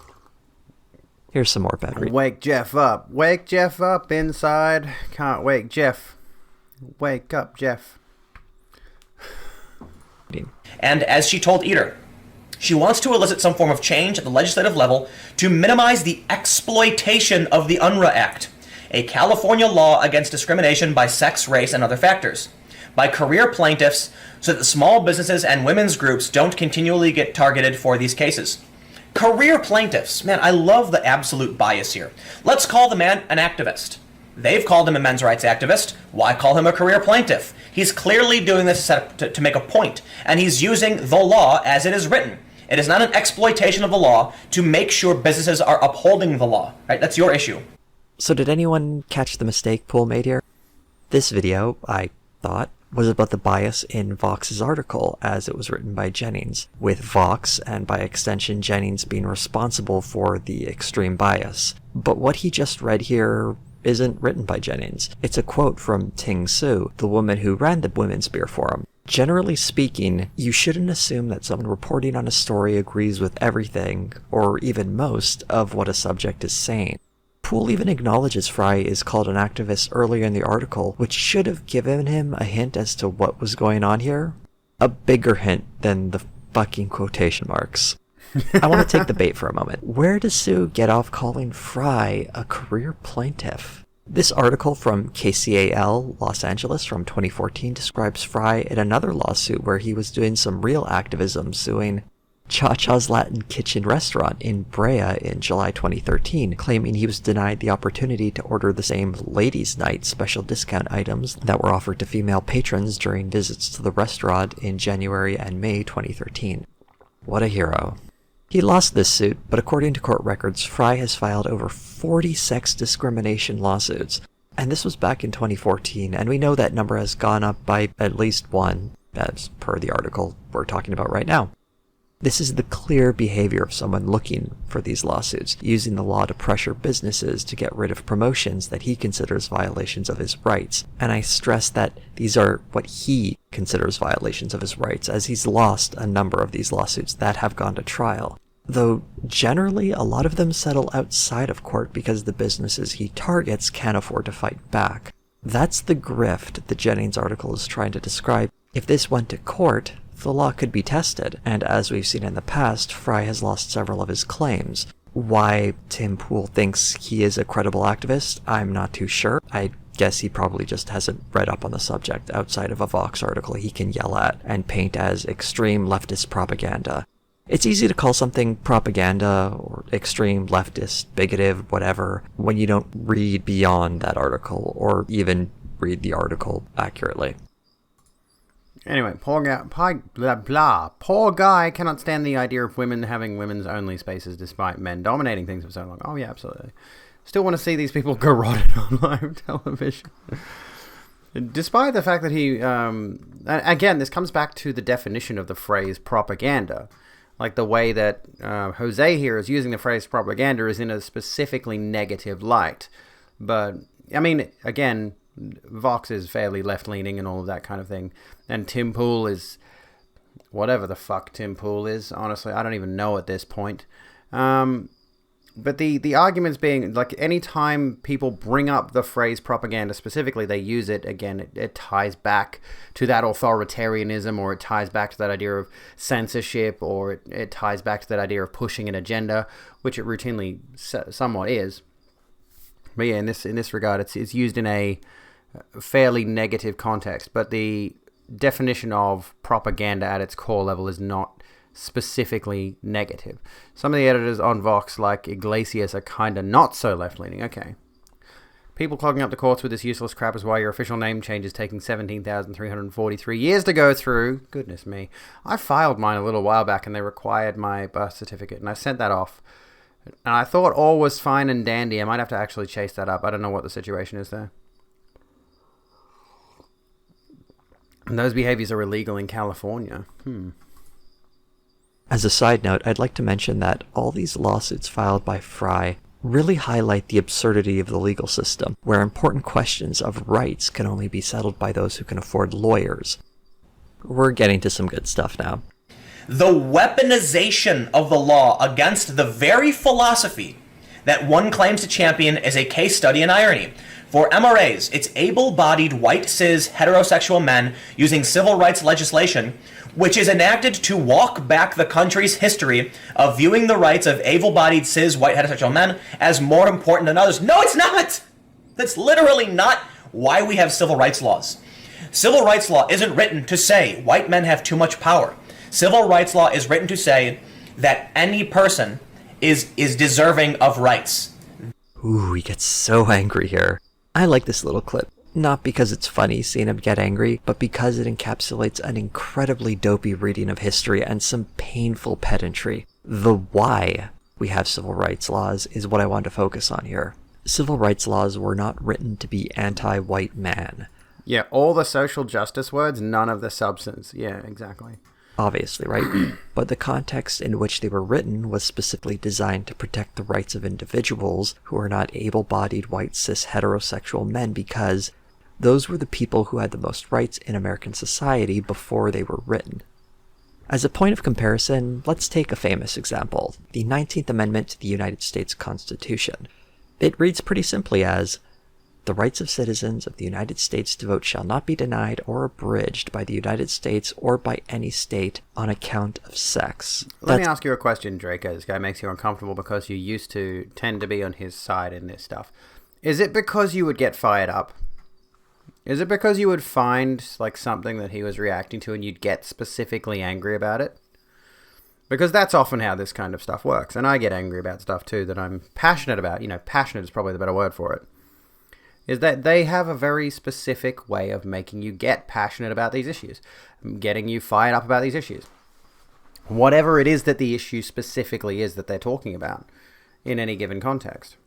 And I feel you there. I used to follow a bunch of creators and read a bunch of stuff online and all that sort of stuff that would get me fired up about things that ultimately didn't matter. If we go back about 5, 7, 9-ish years, roughly, I'm going to freely admit I was a flagrant, and I mean absolutely blatant, fatphobe. Completely and totally. And I was incensed by the idea of the body positivity movement. I was absolutely infuriated by any time somebody would try to say fat is healthy and all this kind of garbage. You know, I would get really, really fired up about it. And the reason I got really fired up about it was because I was indulging in a lot of content that would focus on something that's not really that big of an issue on an individual level, you know? Somebody choosing their own, more so due to issues dealing with the Establishment and Family Court. You were an MRA for a while too, but you specifically dealt with a lot of garbage from second waivers due to issues dealing with the Establishment and Family Court. So and that's really what it comes down to. Is like in this particular circumstance, when they talk about specifically like this what was it, this beer forum, this women's beer forum that Tim Pool is ranting on about, which, you know, we're reacting to a reaction, which is just amusing. But yeah, I definitely used to get very heavily invested in stuff that didn't matter, and that's one of the key factors, I think, from what I've been able to observe. Hello, Fester, how you going? One of the key factors of this propaganda situation is get the populace fired up about an issue. Get people angry about an issue so that they look over there. Or you're doing naughty stuff over here that you shouldn't be doing. That's how it works. It sounds like it was written to protect all sexes, right? But why was it written in the first place? I would hope people would know that it was written because women were being denied the right to vote. To say that this amendment was written to protect men and women is true only in the most pedantic sense. The historical reality of that amendment is that it was written to protect the rights of women. Let's look at the quote. That sort of comes around to the not all men thing. Quoted section again from the Jennings article. Civil rights legislation, which is enacted to walk back the country's history of viewing the rights of able-bodied, white, cis, heterosexual men as more important than others. Maybe the is should have been a was here, if we're going to be particular about grammar, since enacted is the past tense, but the walk back the country's history part is pretty explicit in that this sentence is about why these laws were created, to correct the racist and sexist differences in American society present in its founding. If you don't believe the US was racist and sexist when it started, then I don't know, man. Women not being able to vote in slavery seem pretty sexist and racist to me. And the irony this paragraph by Jennings is pointing out is that Fry is using civil rights legislation to shut down a space where women have historically been underrepresented. To focus on a pedantic reading of the law is to completely miss the point of what Jennings is writing here. It says as much in the one paragraph that Poole didn't even touch in his reading. When the law is set up to protect all people regardless of their demographic, These kinds of bad faith actors are able to twist laws designed to help correct imbalances to try to undermine their existence. That is to say, when people... I just realized I could press F11 to go to full screen because we couldn't get full screen before. Because I used the extension, and the extension fucks up the full screen mode for some reason. And now we have full screen again for the last few minutes of the video. I hope you enjoyed that. I did a good thing. Use the law in this way, bad faith actors like Martin Fry, it undermines the reason these laws were created in the first place. Someone like Fry isn't really striving for equality so much as he is trying to make sure that white men don't lose a single ounce of their privilege, and that includes, apparently, having access to discounts. Poole's reading here is divorced from history in that he sees these laws in a modern context as a neutral tool for anyone who meets their definition. While it's well and good to write laws like these neutrally, I suspect when civil rights laws were written to get people to take whites-only signs down, they weren't worried about a day when men would be denied a 25% discount on a green fee. And yeah, that's one of the fights Martin Fry fought for. He was very upset there was a 25% discount for women during Breast Cancer Awareness Month at a golf course. Like I said, the guy's a hero. And invert it. It would be perfect in the 1950s. Women are suing men under civil rights law. They're exploiting the law to gain access. That's literally not what civil rights are about. Another lovely take. Are men really as disadvantaged today as women were in the 1950s? Really? There's a level of nuance here he just isn't engaging with because it isn't really convenient to his narrative that he's pushing. Like, take a philosophy course, just read some philosophy and some famous writers on liberty and freedom and what it really means, because this is some of the most insane, bigoted, racist nonsense I've ever seen. Oh my god. Racist? Man, this guy must not see much if this is the most bigoted stuff he's ever seen. Also, how is this racist? Yeah, racist? Wasn't this about sexism? Does it? Tim Pool think this video is about race just because she's Asian? Obviously, I'm just being silly here. He clearly misspoke. I fully recognize that it's a dick move to ignore the context of a person's words to create a straw man to further a political narrative. If only we were both playing by those rules. Before leaving the video entirely, here are the most telling clips. And again, that's about all I really know because I don't follow this a whole lot, but I will say, when I don't follow Vox. I read Vox pretty often, but I don't know their exact opinion on the wedding cake thing. Personally, I don't know the full details of Jordan Peterson's suits. In each of those clips, Tim Pool is admitting he doesn't know many details of what he's commenting on, and then proceeds to comment on it. Funnily enough, he knows less than he realizes, from why civil rights laws exist to the nature of the event this article is describing.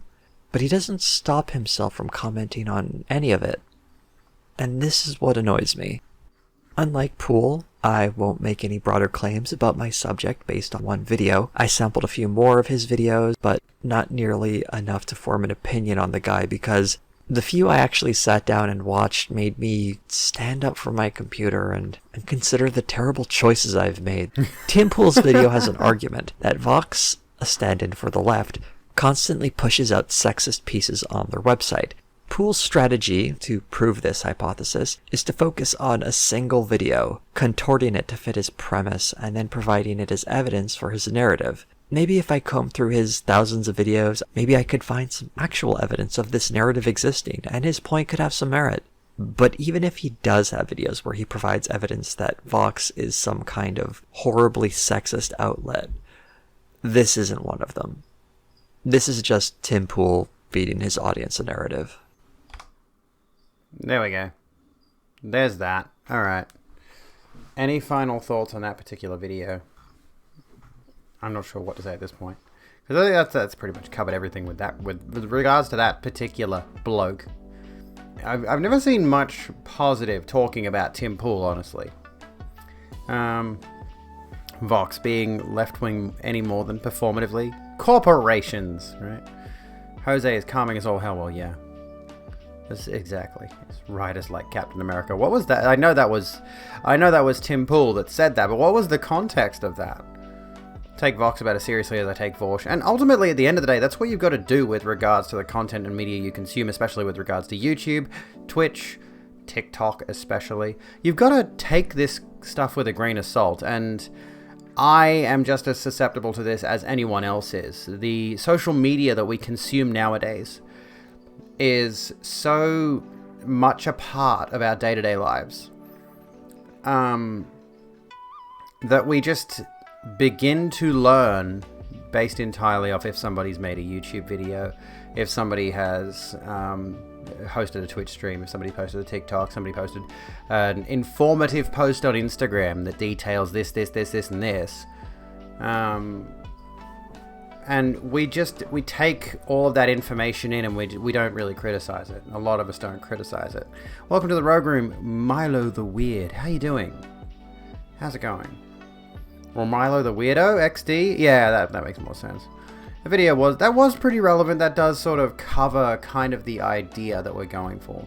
And I'm just going to throw this out there into the wind. Again, take me with a grain of salt, first and foremost. I am not formally highly educated on fucking anything. Okay? I'm going to university, don't get me wrong here. And I know some things, and I can talk well-ish, sort of. But I am not, you know, I and many other people, especially on the internet, are not, you know, not necessarily, you know, the paragons of knowledge, not the fount of knowledge you might be seeking. And a lot of people are easily swayed. Again, we come back to the propaganda thing. We come back to the idea that there are a lot of people out there who are just very, very coercive with their viewpoints. Anyway, that dude is a cunt. There's your thought. So Poole literally cited Captain America when explaining morality to Sam Cedar. I think I might recall that.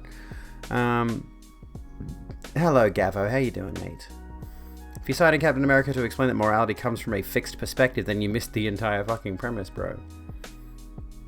And that kind of brings us back around to our superheroes are propagandistic in their own way sort of situation. Especially with regards to how many of them are white. The white savior complex that the superhero movies tend to do quite routinely. You know, I'm just reminded specifically, and I know in the context of the movie it's just fun superheroes being superheroes, but think of Thor, one of the whitest gods in mythology, crashing down in the middle of Wakanda, a black nation. What does that say? Like, what is that? What's the message being told there? In the context of the movie, in the context of the series, Thor is pissed off and Thanos is there. And he wants to kill Thanos, but the imagery, the symbolism, you know, you've got an African nation of African people, and here comes the great Nordic god of thunder. Why am I thinking about this shit so heavily these days? Holy fuck, dude, it's so annoying. I see this shit everywhere now. I can't enjoy things. I'm gonna go watch, what is it, Godzilla vs. Kong? Just to turn my brain off. Looks like that scene with Piper Perry. You doing great? I'm doing okay. I'm doing good. I'm doing alright. And I don't think, like, don't get me wrong here, I don't think a lot of the media that we, a lot of the media we consume, which Piper Perry meme? Don't do it. Don't watch Godzilla vs. Kong. Why not? Isn't it coming out on Trans Day of Visibility? Happy for them. Wish the US Godzillas were actually good. Yeah, which Piper Perry meme do you mean specifically? Because I can't really look them up on Twitch. That's not really how that's going to work. Let me think for a second. Here's the infamous Tim Pool Captain America moment. Here we go. Hang on, let's have a look. Concentration camps. Stop for a second, you dickheads. Alright, let's come back.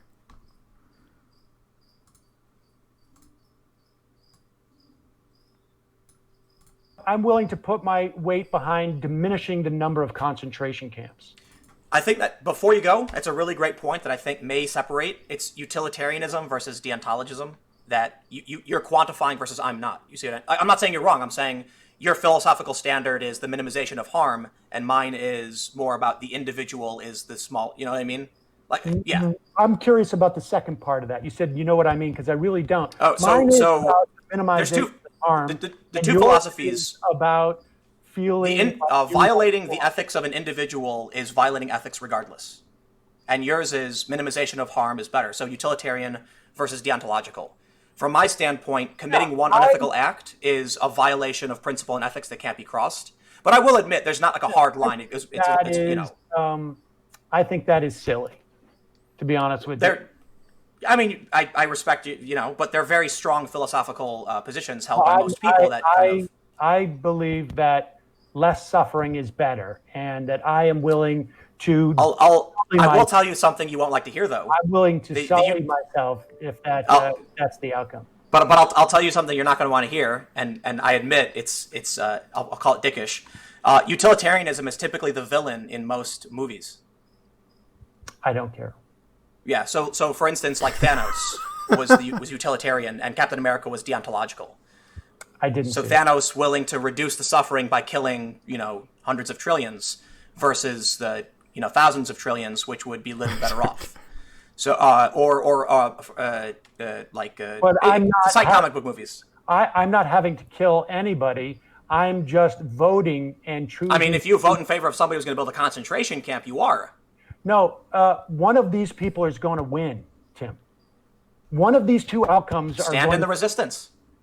I can do that after I try and minimize what I'm going to be having to resist. The concentration camp only gets built if enough people like you believe they should support this person in fear. I got news for you. If 95% of the people don't vote, it's still going to get built.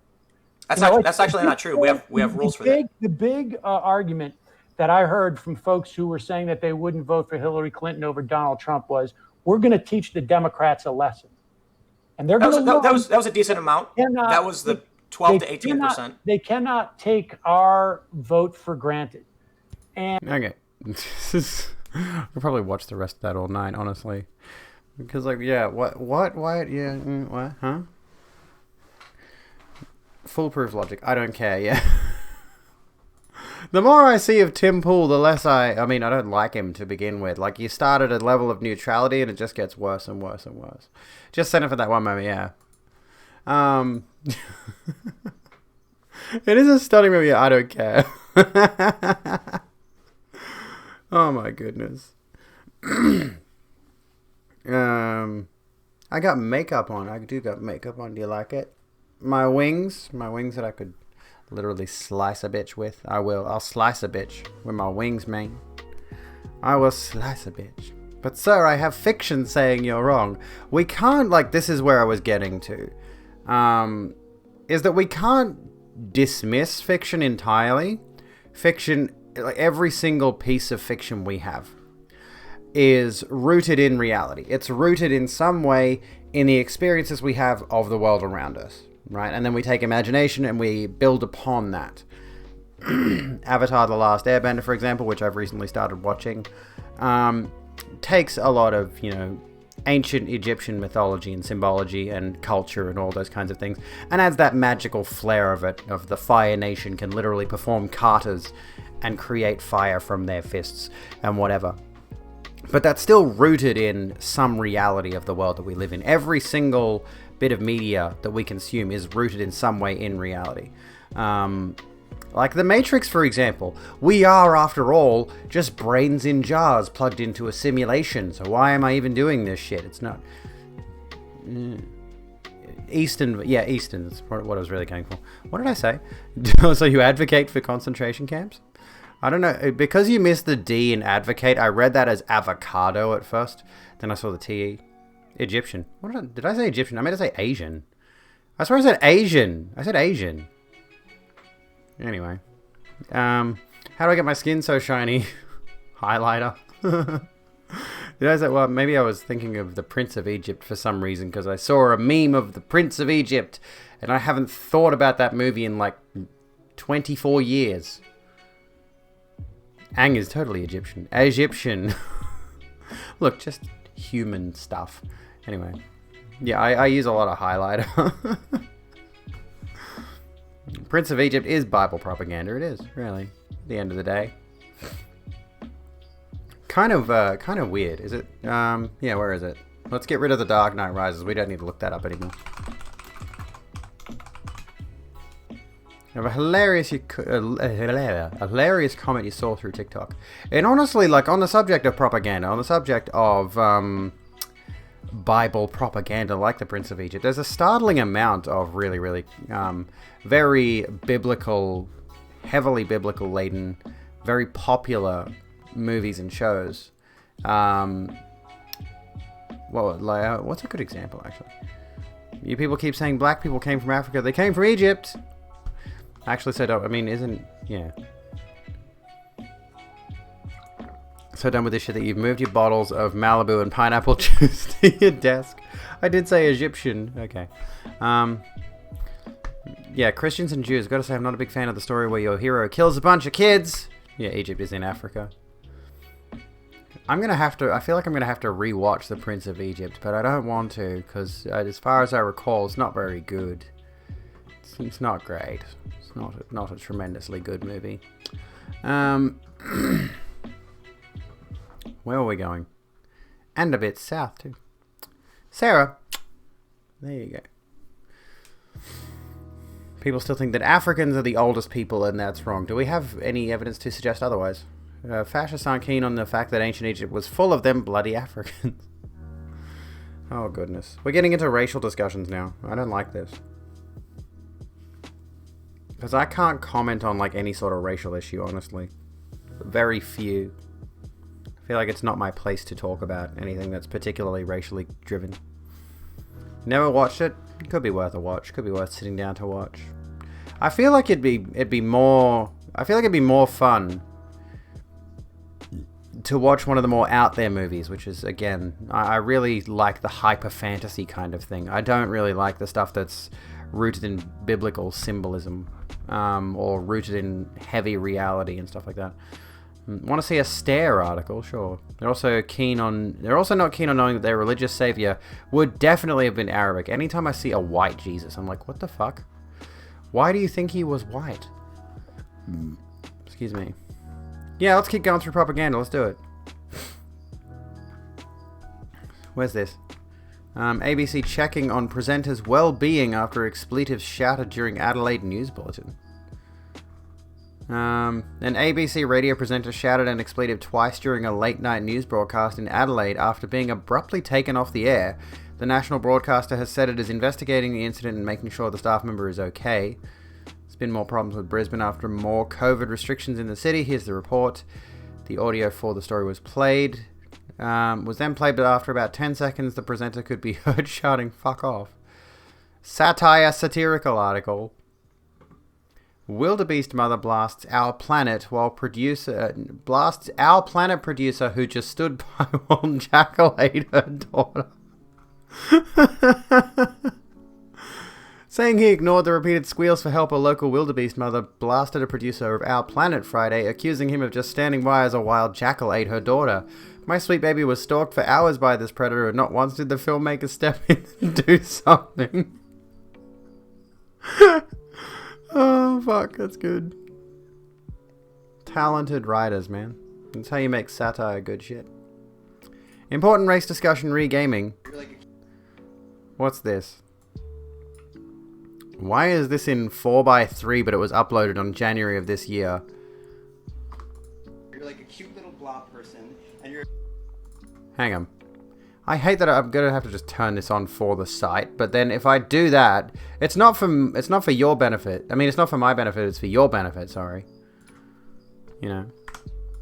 You're like a cute little blob person, and you're against another... You see a cute little black person? Blob. And you have to race against other blobs. Race?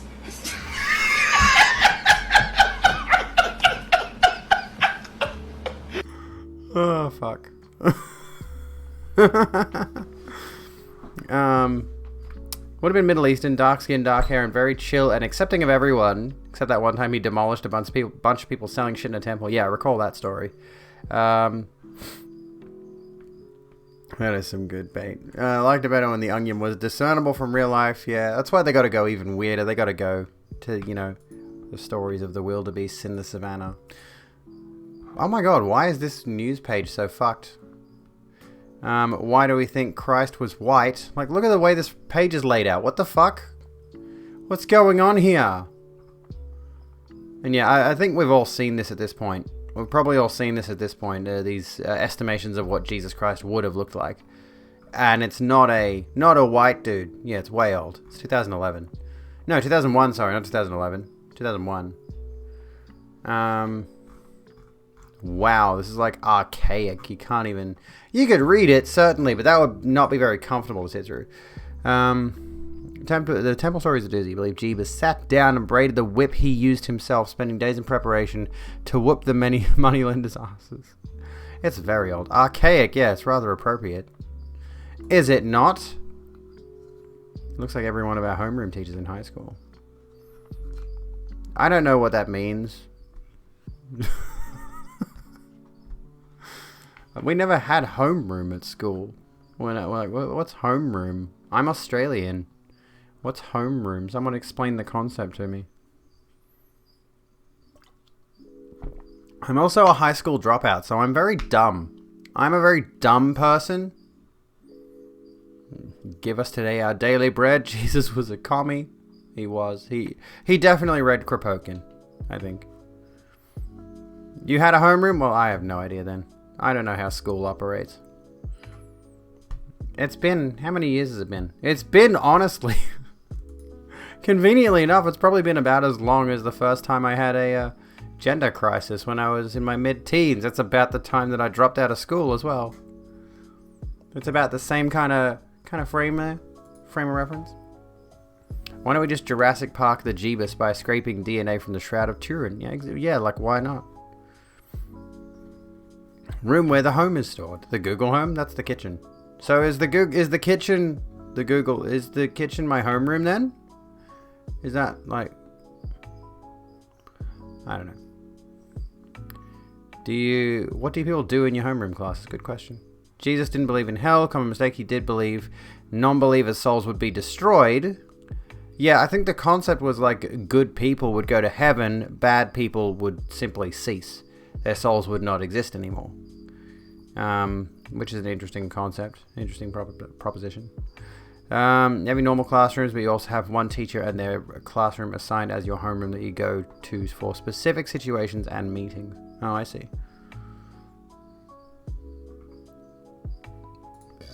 I have nothing else to say at this point.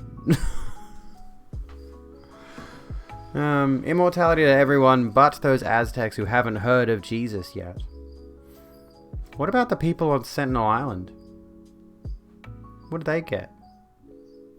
120.0.0.1 home. Does that mean? Yes, that would be homeroom. 02 room would equal homeroom. Perhaps. If we're going to get technical and pedantic here. And we can get pedantic. Managed to press the wrong button. Normally you'd only see a homeroom outside of having a class. That would be for those meetings. If you want specifics, find someone who's not 10 plus years graduated, yeah. Like, I'm in the distinct position of having never actually graduated high school. So, a lot of the school experience has been completely evaporated from my mind to begin with. I didn't even know where to begin with that whole thing. I just remember the embarrassment of being at school and leaving school because of the trauma it caused me. You know, I simply couldn't do it. There was a whole thing. There was a whole problem there. Also thought the world would end in his lifetime. And then you come around to the fact that we have so many people who think they are the reincarnation of Jesus. And it's the same shit. It's the same story time and again. Quite frankly, I think we should stop treating this Jesus bloke as though he was some kind of saint. When the reality of it is he led a cult. And then people who have followed in his footsteps also go on to lead cults. It's very convenient. You graduated high school from a community college while you were drunk and in the military. There you go. I did go to university to get a certificate that allows me to be in my bachelor's degree that I'm in now. You know. So I did do like an enabling course, which was equivalent to like the higher school certificate. Yeah, I'm really out here trying to start a war. This is a propaganda stream. We're teaching propaganda. That said some of his disciples would not have died yet when God ends the world. There you go. Died of old age in Japan in a small village. Where did that come from? Dropped out of uni because of brain issues. I did that in the past. I originally finished my enabling course that got me into uni, and then I deferred my actual course, my actual bachelor's degree, because emotional state was a fucking mess. So I couldn't actually do my bachelor's at the time. For any doubters to the legend of, for any doubters to the Jesus going to Japan to live there. Jesus, more like weeps. Little known legend of Jesus in Japan. A mountain hamlet in northern Japan claims Jesus Christ was buried there. Interesting. On the flat top of a steep hill in a distant corner of northern Japan lies the tomb of an itinerant shepherd who 2 millennia ago settled down there to grow garlic. He fell in love with a farmer's daughter named Miyuko, fathered 3 kids, and died at the ripe old age of 106. In the mountain hamlet of Shingo, he's remembered by the name Daitenku Taro Jirai. The rest of the world knows him as Jesus Christ. Yeah, makeup is a thing. Have you never heard of it before? It's like makeup is a thing that you can do. There's a lot of it. It's a very, very prominent industry. Like billions of dollars in makeup. It's a lot of money in makeup. I'm surprised you haven't heard of it, quite frankly. It's rather bizarre. I mean, I don't know your particular living situation. You may live in an area where makeup is not common, but rounds about where I'm from, there's a lot of it. Almost every woman I know, and a few men I know, have some measure of makeup. Yeah, bro is probably not adequate either. Everyone knows Hitler's head is in a jar in the Hollow Earth commanding UFOs. Looking up Hades O2's claim about the origin of humans, there was a skeleton found in Morocco that is believed to be older, but Morocco is very much not in Europe. Yes, we have a fort. It's over there. It's behind the mirror. Or like, it's a magic mirror. You go through the mirror, and then the fort's on the other side. But yeah. The password is password1234. Am I condescending? Am I? Aw. Why are you coming in here calling me bro and questioning what makeup is? I know what you're going for. Stop being facetious. Stop acting like you're a fucking... My god. I'm so tired. I'm literally at the end of my tether with this shit. There are a lot of nights where I just do not fucking care, dude. There's a lot of nights where I just do not care. Like, why do I need to hear this shit every single night? Why do you folks need to see this shit every single night? You know what makeup is. Don't give me that bullshit. You know what makeup is. You're aware of it. And I know you can tell by looking at me that I'm a trans girl. Like, I know you can see that. So calling me bro is entirely out of order. You know from the get-go, and I know, and everyone else in chat knows from the get-go what you are going for there, mate. It literally says trans in the title. How could you fuck that up? I refuse to believe you had any well intentions when you come in saying, bro, what's that shit on your eyes? Fuck yourself. I'm so done with these people. Oh, Demacia, yeah. You know what? You can... Oh, you said in the past you don't want mod. Okay, whatever. I also read that as into cross-dressing, and that's why I clicked ban, and you were like, yeah, I stand by my decision. You're into cross-dressing. And you know what? There's nothing fucking wrong with cross-dressers either. There's no problem with people cross-dressing. The concept of cross-dressing is stupid. The sheer concept of cross-dressing is stupid. This is what actually happened to Hitler. Hitler window jumping compilation. What is this? There's 1 dislike on this video. Why is there 1 dislike on this video? Hang on. Stop for a second. I didn't say play. I never said play. Oh my god.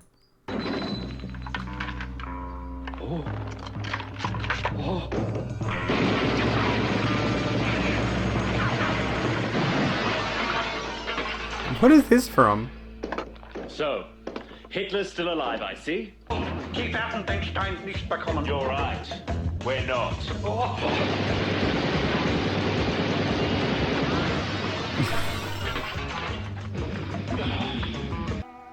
Peter?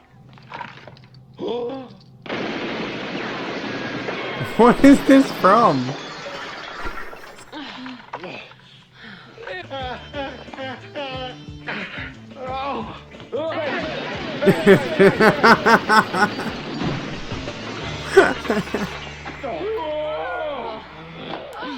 Schweißerblut. Same shot of him jumping out the window. Okay. Who watched Mortal Kombat the greatest piece of art ever to be made in South Australia, Danger 5. Okay, Defenestration by proxy. There was a Mortal Kombat TV series. Mortal Kombat... I forget what it was called. Live action TV series. Focused on the great Kung Lao and a couple of his companions who never made it into the games. And they encountered Raiden and Sub-Zero and Rain, and in particular those two, right? They encountered Sub-Zero and Rain and Scorpion and all these others on several occasions. And on at least one occasion, I remember there being a fight in like a little... the great Kung Lao and his two companions had like a little business, whatever the fuck they were doing. I forget why they were there. They had a dojo or something, and they were training the villagers, if I recall correctly. And on at least one occasion, they had a fight with Sub-Zero in like the town square. And then Sub-Zero had to dash away and escape, and he jumps over a market cart that's in the way there. Does it like a front flip, and it's clearly, you know, a ninja. You can tell by the costume. And then later on in the series, they're fighting Rain, and the same kind of thing happens. Rain makes a daring escape and does the flip over the market cart, and it's the exact same footage. I love that kind of very cheap, campy, you know, what was it, like mid-90s action-adventure series. It was such a good little thing, and we don't really see it nowadays, I don't think. I don't know, I don't tend to keep up with television, but I like the, I like that whole aesthetic. Things, you know, being relatively, you know, a lot cheaper at the time. It didn't get a second season, which sucks, because the ending of the first season is not great. Doesn't end well for our heroes. It's worth watching, though. Went on to say something about it being a guy who dresses like that a lot, and you just shrugged and like, what's the problem with the guy who went to do that? Hang on, let me come back. So, Mortal Kombat... Hang on, let me find it. Mortal Kombat Legacies? Mortal Kombat Conquest. That's it. Conquest. Has Raiden in it. Anyway, that's why I clicked it. Anyway, someone in your circle of friends pulled up this picture and was like, is this a guy or a girl? Guess. And just looked at him. He just looked at him and was like, what's it matter which they are? Went on to say something about it being a guy who dresses like that a lot, and I just shrugged at him like, what's the problem with a guy wanting to do that? Yeah, exactly. Let me show you. Like, this is Titania. As you may... We've rated them before, if I'm not mistaken. And this is an open cross-dressing man. But they say their pronouns are he or she, whichever one you want. Doesn't matter. And it's like, again... It's like, what is it? Again, yeah, what does it fucking matter? Who cares? If this is how they want to be, then let them be. Right? Like, why does it bother you so much? Possibly femboy? I mean, he just literally calls himself a cross-dressing streamer. Yeah, he, she, it's up to you, baby. And quite entertaining, too. Grand Titanium. I'm envious. I can't pull this shit off. I got a massive brow ridge. Not that having a heavy brow ridge is necessarily non-feminine. There are quite a few women, very gorgeous women, who've come into my life and gone out of my life at various points, who've had quite strong jawlines and brow ridges, and I'm like, yes. Anyway. Like mood, am I right? Fucking Christ. I need to get the cat ears. And I need to work on my makeup and, like, everything. I'm gonna look up... I have not done this as a trans streamer. As a newly minted girl, as of the past 6 months or so, I haven't been looking too heavily into makeup. Like, I watched a couple of face feminizing makeup tutorials, and then I've just used the basics of those. Foundation, contour around the forehead, a little bit in here, a little bit around the jawline, highlighter on the cheeks, down the middle of the nose, a little bit of an archway here. Sometimes I'll put blush on, but I haven't really experimented beyond that too much except for eyeshadow. I play with my eyeshadow and my lip color a lot, but I don't do a whole lot of makeup. I really should do more, honestly. Should try more ideas. Imagine being bothered by someone being that cute. Exactly. Also feel weird patting yourself on the back about this. No, you're not thinking about it too much. Because, realistically speaking, the people who are so obsessed with the idea that people have to abide by a strict gendered rule, they treat them like... A good point was made today on Twitter that when, for example, who saw Lil Nas X's latest music video? If you've not, holy shit, go watch it. And it's very, very, very gay. It is the gayest music video I think I've ever seen in my life. Love that for him, right?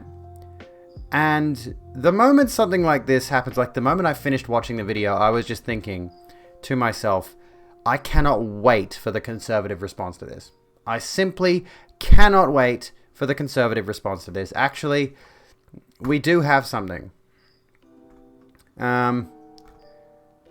Anyway, let's see here. So, Lady Gaga's bassist faced a firestorm of criticism Friday after blasting Lil Nas X for singing about his sexual preference in the unabashedly queer song Montero, Call Me By Your Name.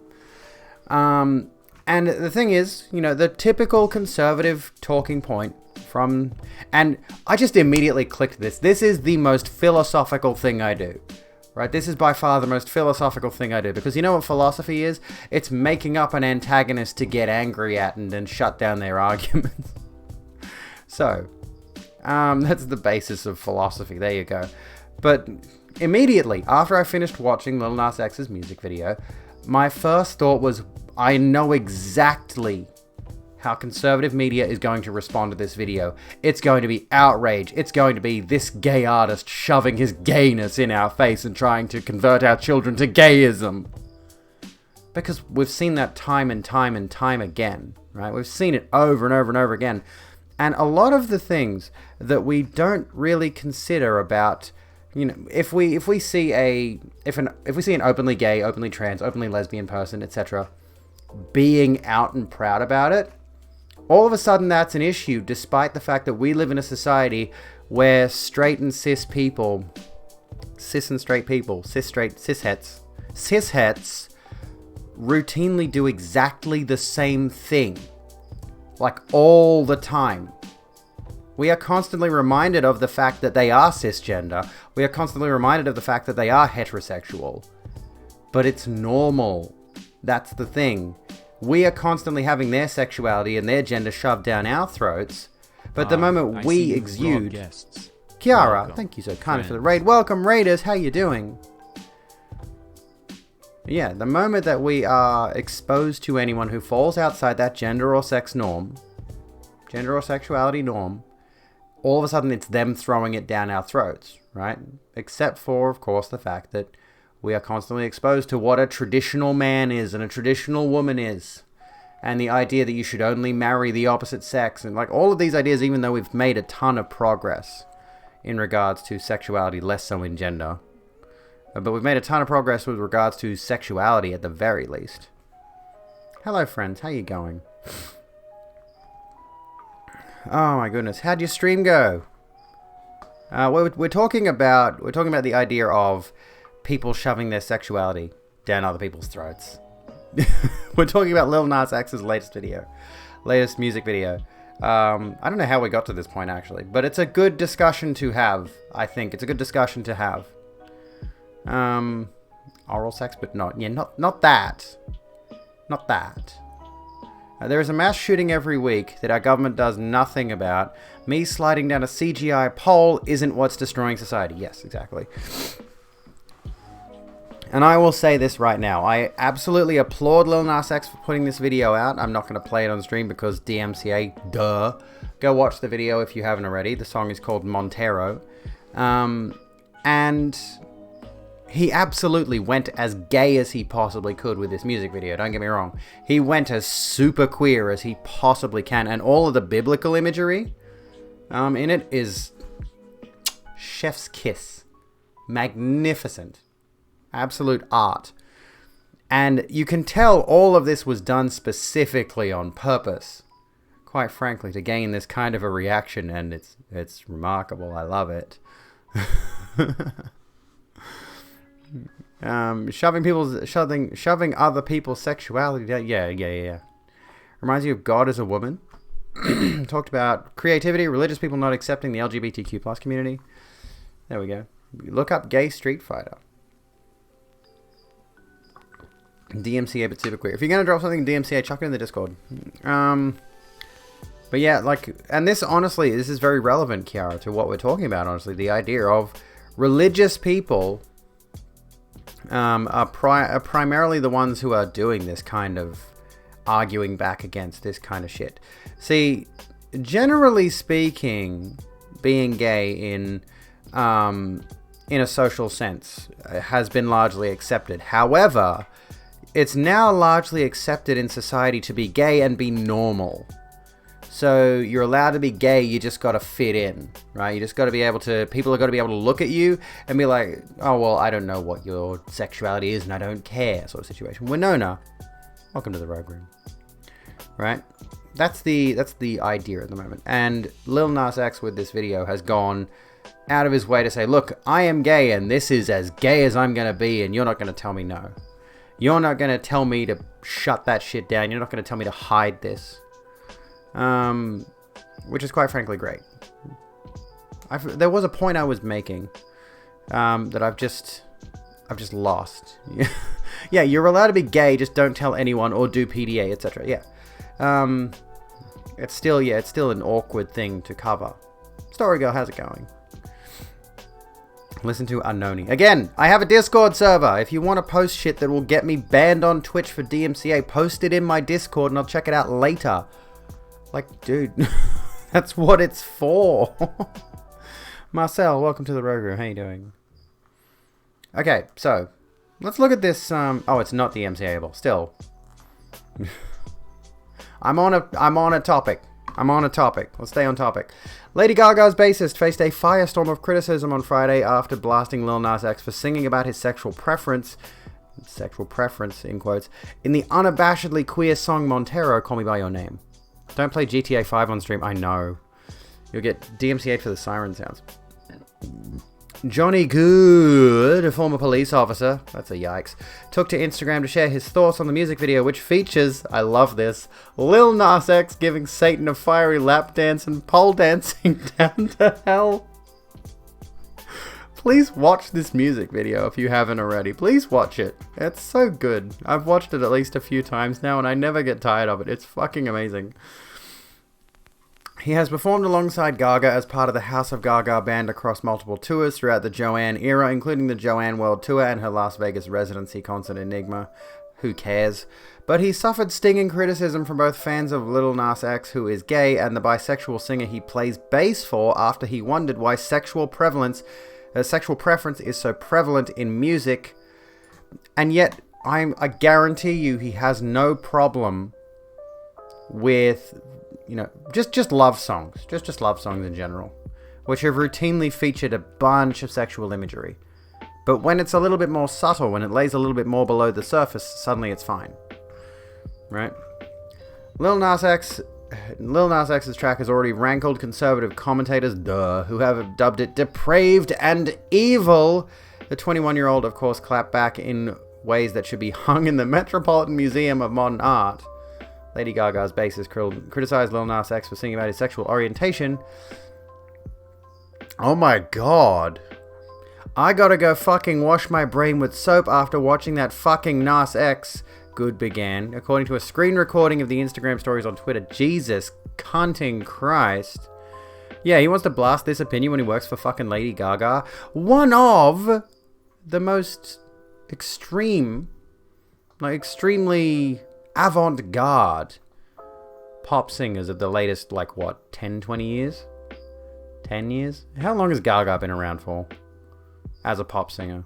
You know, she's been out there for a while. She's been a very out and proud and unusual, heavily queer-coded individual for the entire duration of time that I have known of her existence, and everyone has known of her existence.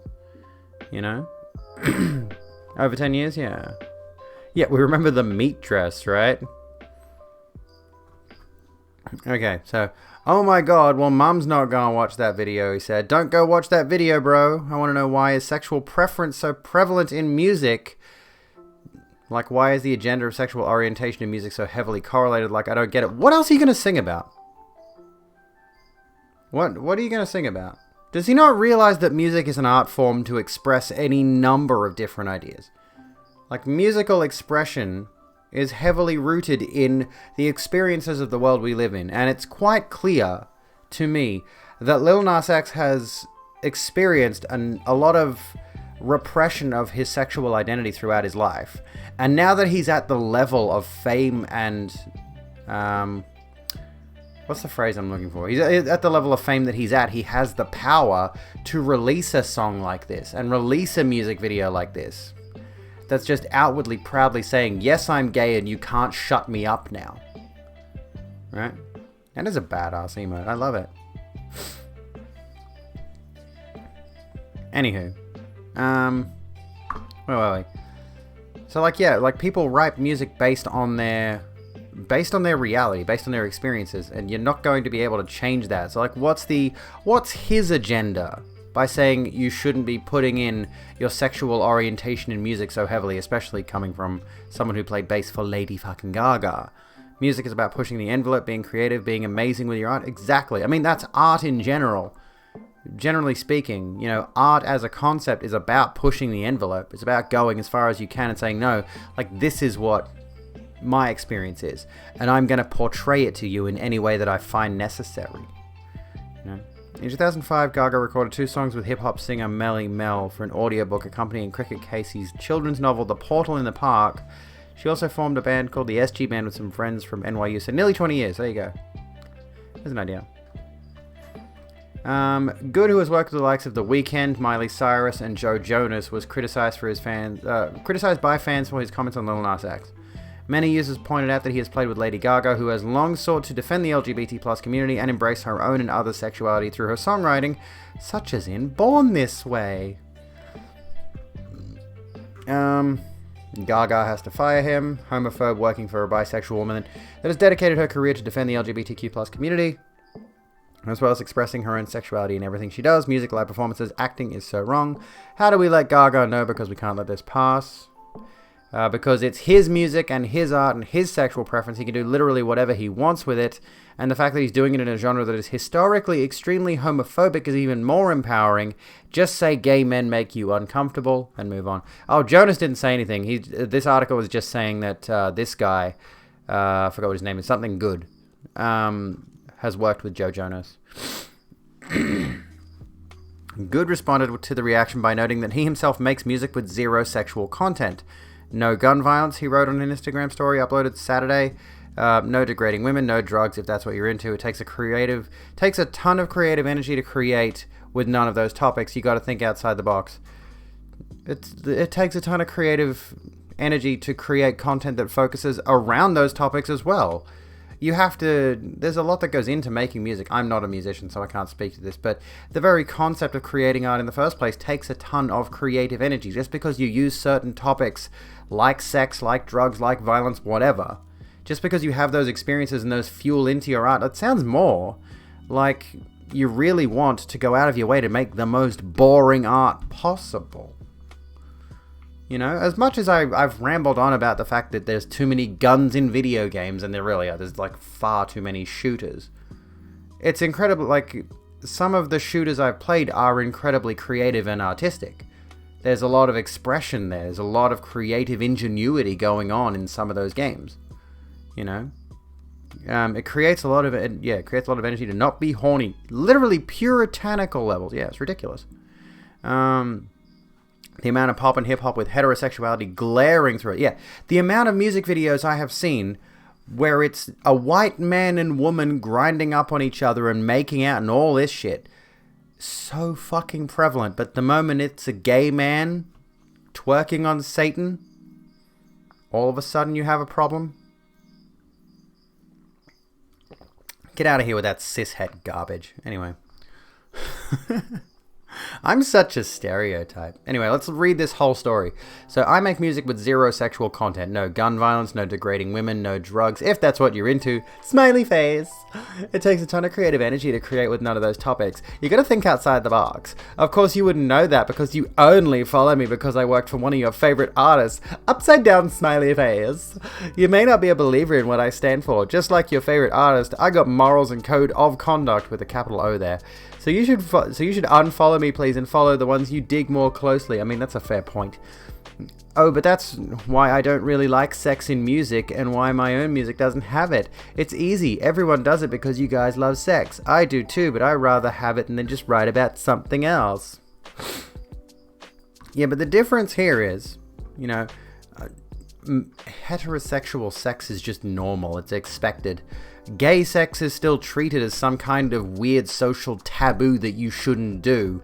And that's why Lil Nas X was like, hey, this shit is cool and fun, and you get to ride a stripper pole to hell and twerk on Satan. I think that imagery was more Lil Nas X taking that concept that is still so ingrained in a lot of people, that idea if you have the gay sex, you're going to hell. He was taking that imagery and he's just like, alright, let's go to hell then.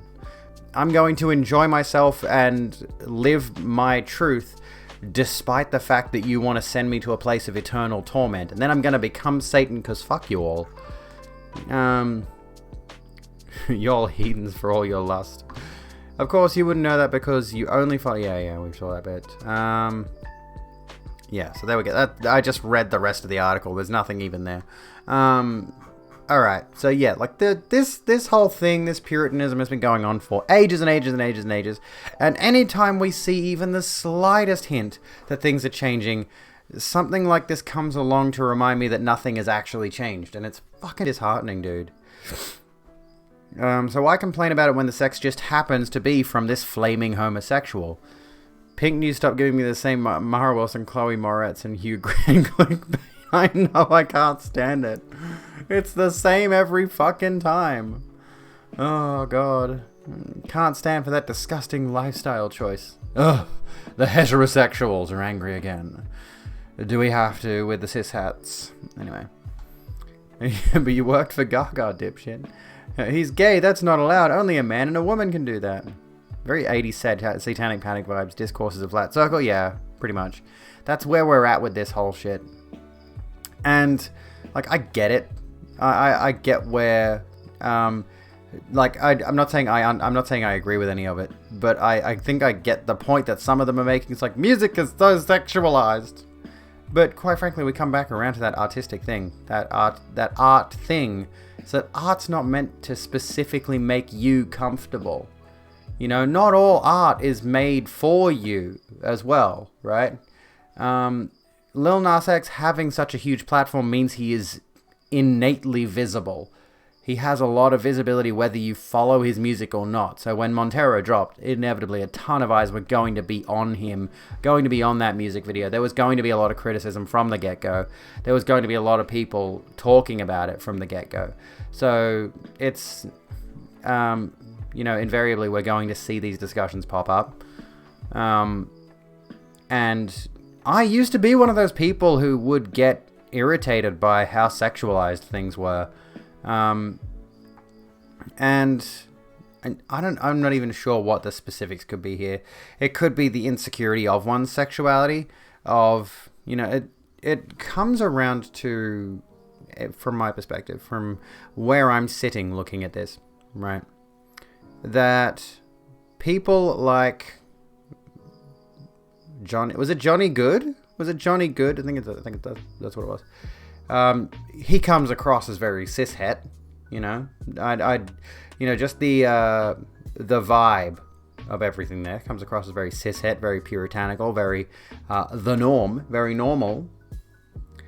And he's not like... I think he's used to seeing sexualization in music and all this kind of thing. And yet, in this particular example, because it's gay sexualization, did he say anything about WAP, for example? You know, they stay quiet until it reaches an extreme they're uncomfortable with, and then they speak up. Obviously, you're not thrilled about hypersexuality. Well, yes, for understandable reasons. And, yeah, things were never sexualized in the olden days. Well, what's this? Oh, okay. I think I get where you're going with that one. Yeah. I forget what I was going to say. Used to be a lot less okay with blatant sexualization before you transitioned, sure. But now that, like, you know, I used to be not okay with a lot of the sexualization that was portrayed in music videos and things of that nature, because primarily that sexualization came from a boardroom of white, straight men. You know, white, straight, cis men. I'll set up goth trans hell, don't worry, we'll make it. We'll make goth trans hell a thing.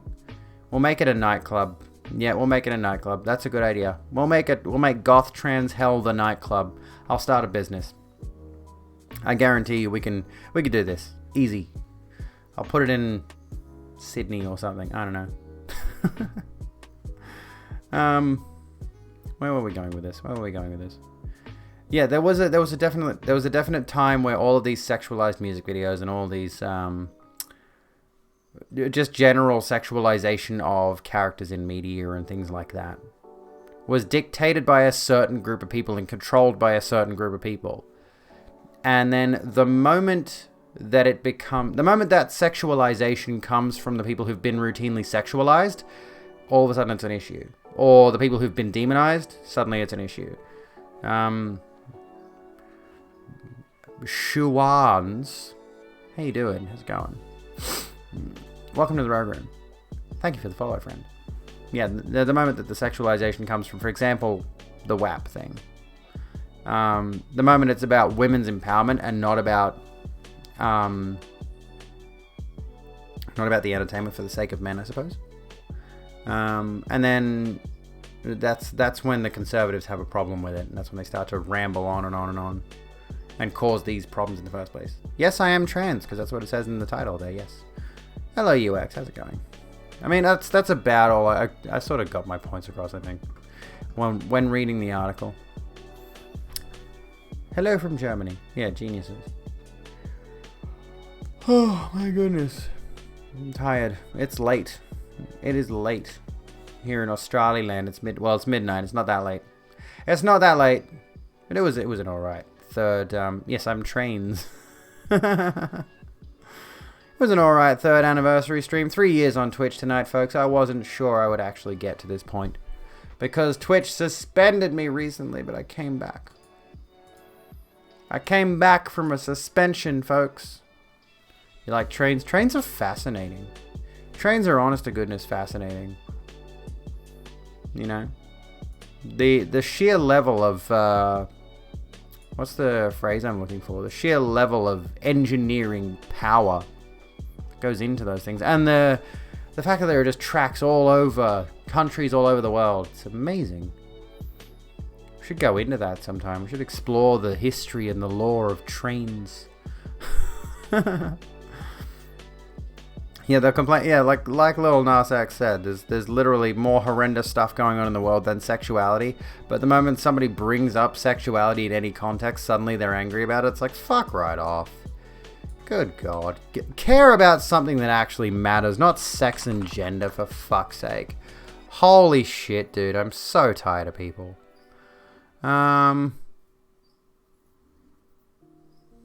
Here's an idea. Alright, so we're going to raid Emmy tonight. We're going to go say hi to Emmy. Thank you everybody for hanging out tonight. It's been lovely having you here. Tomorrow night I should be live at the usual time. I don't have any specific plans yet. The propaganda kind of got off the rails there for a while, but you know, whatever. Well, we didn't really cover everything I wanted to cover about the propaganda stuff, but we'll come back to that on another night. I didn't really have time to structure tonight's stream, so I sort of rushed through what I'd read, rushed through the ideas that we'd had, so yeah. Amumu, welcome to the Rogue Room.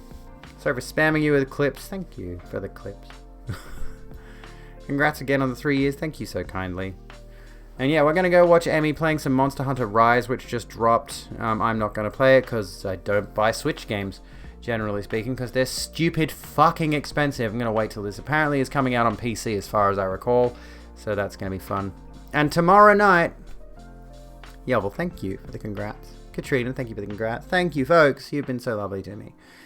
I'll try to figure out what we're doing for tomorrow's stream. Tomorrow. So, it's like, wait, I guess, you wankers. See what I'm looking at, ya? Don't be an asshole. Be nice to Emmy. I'm not a bottom. You're a bottom. Ooh. See you later, folks.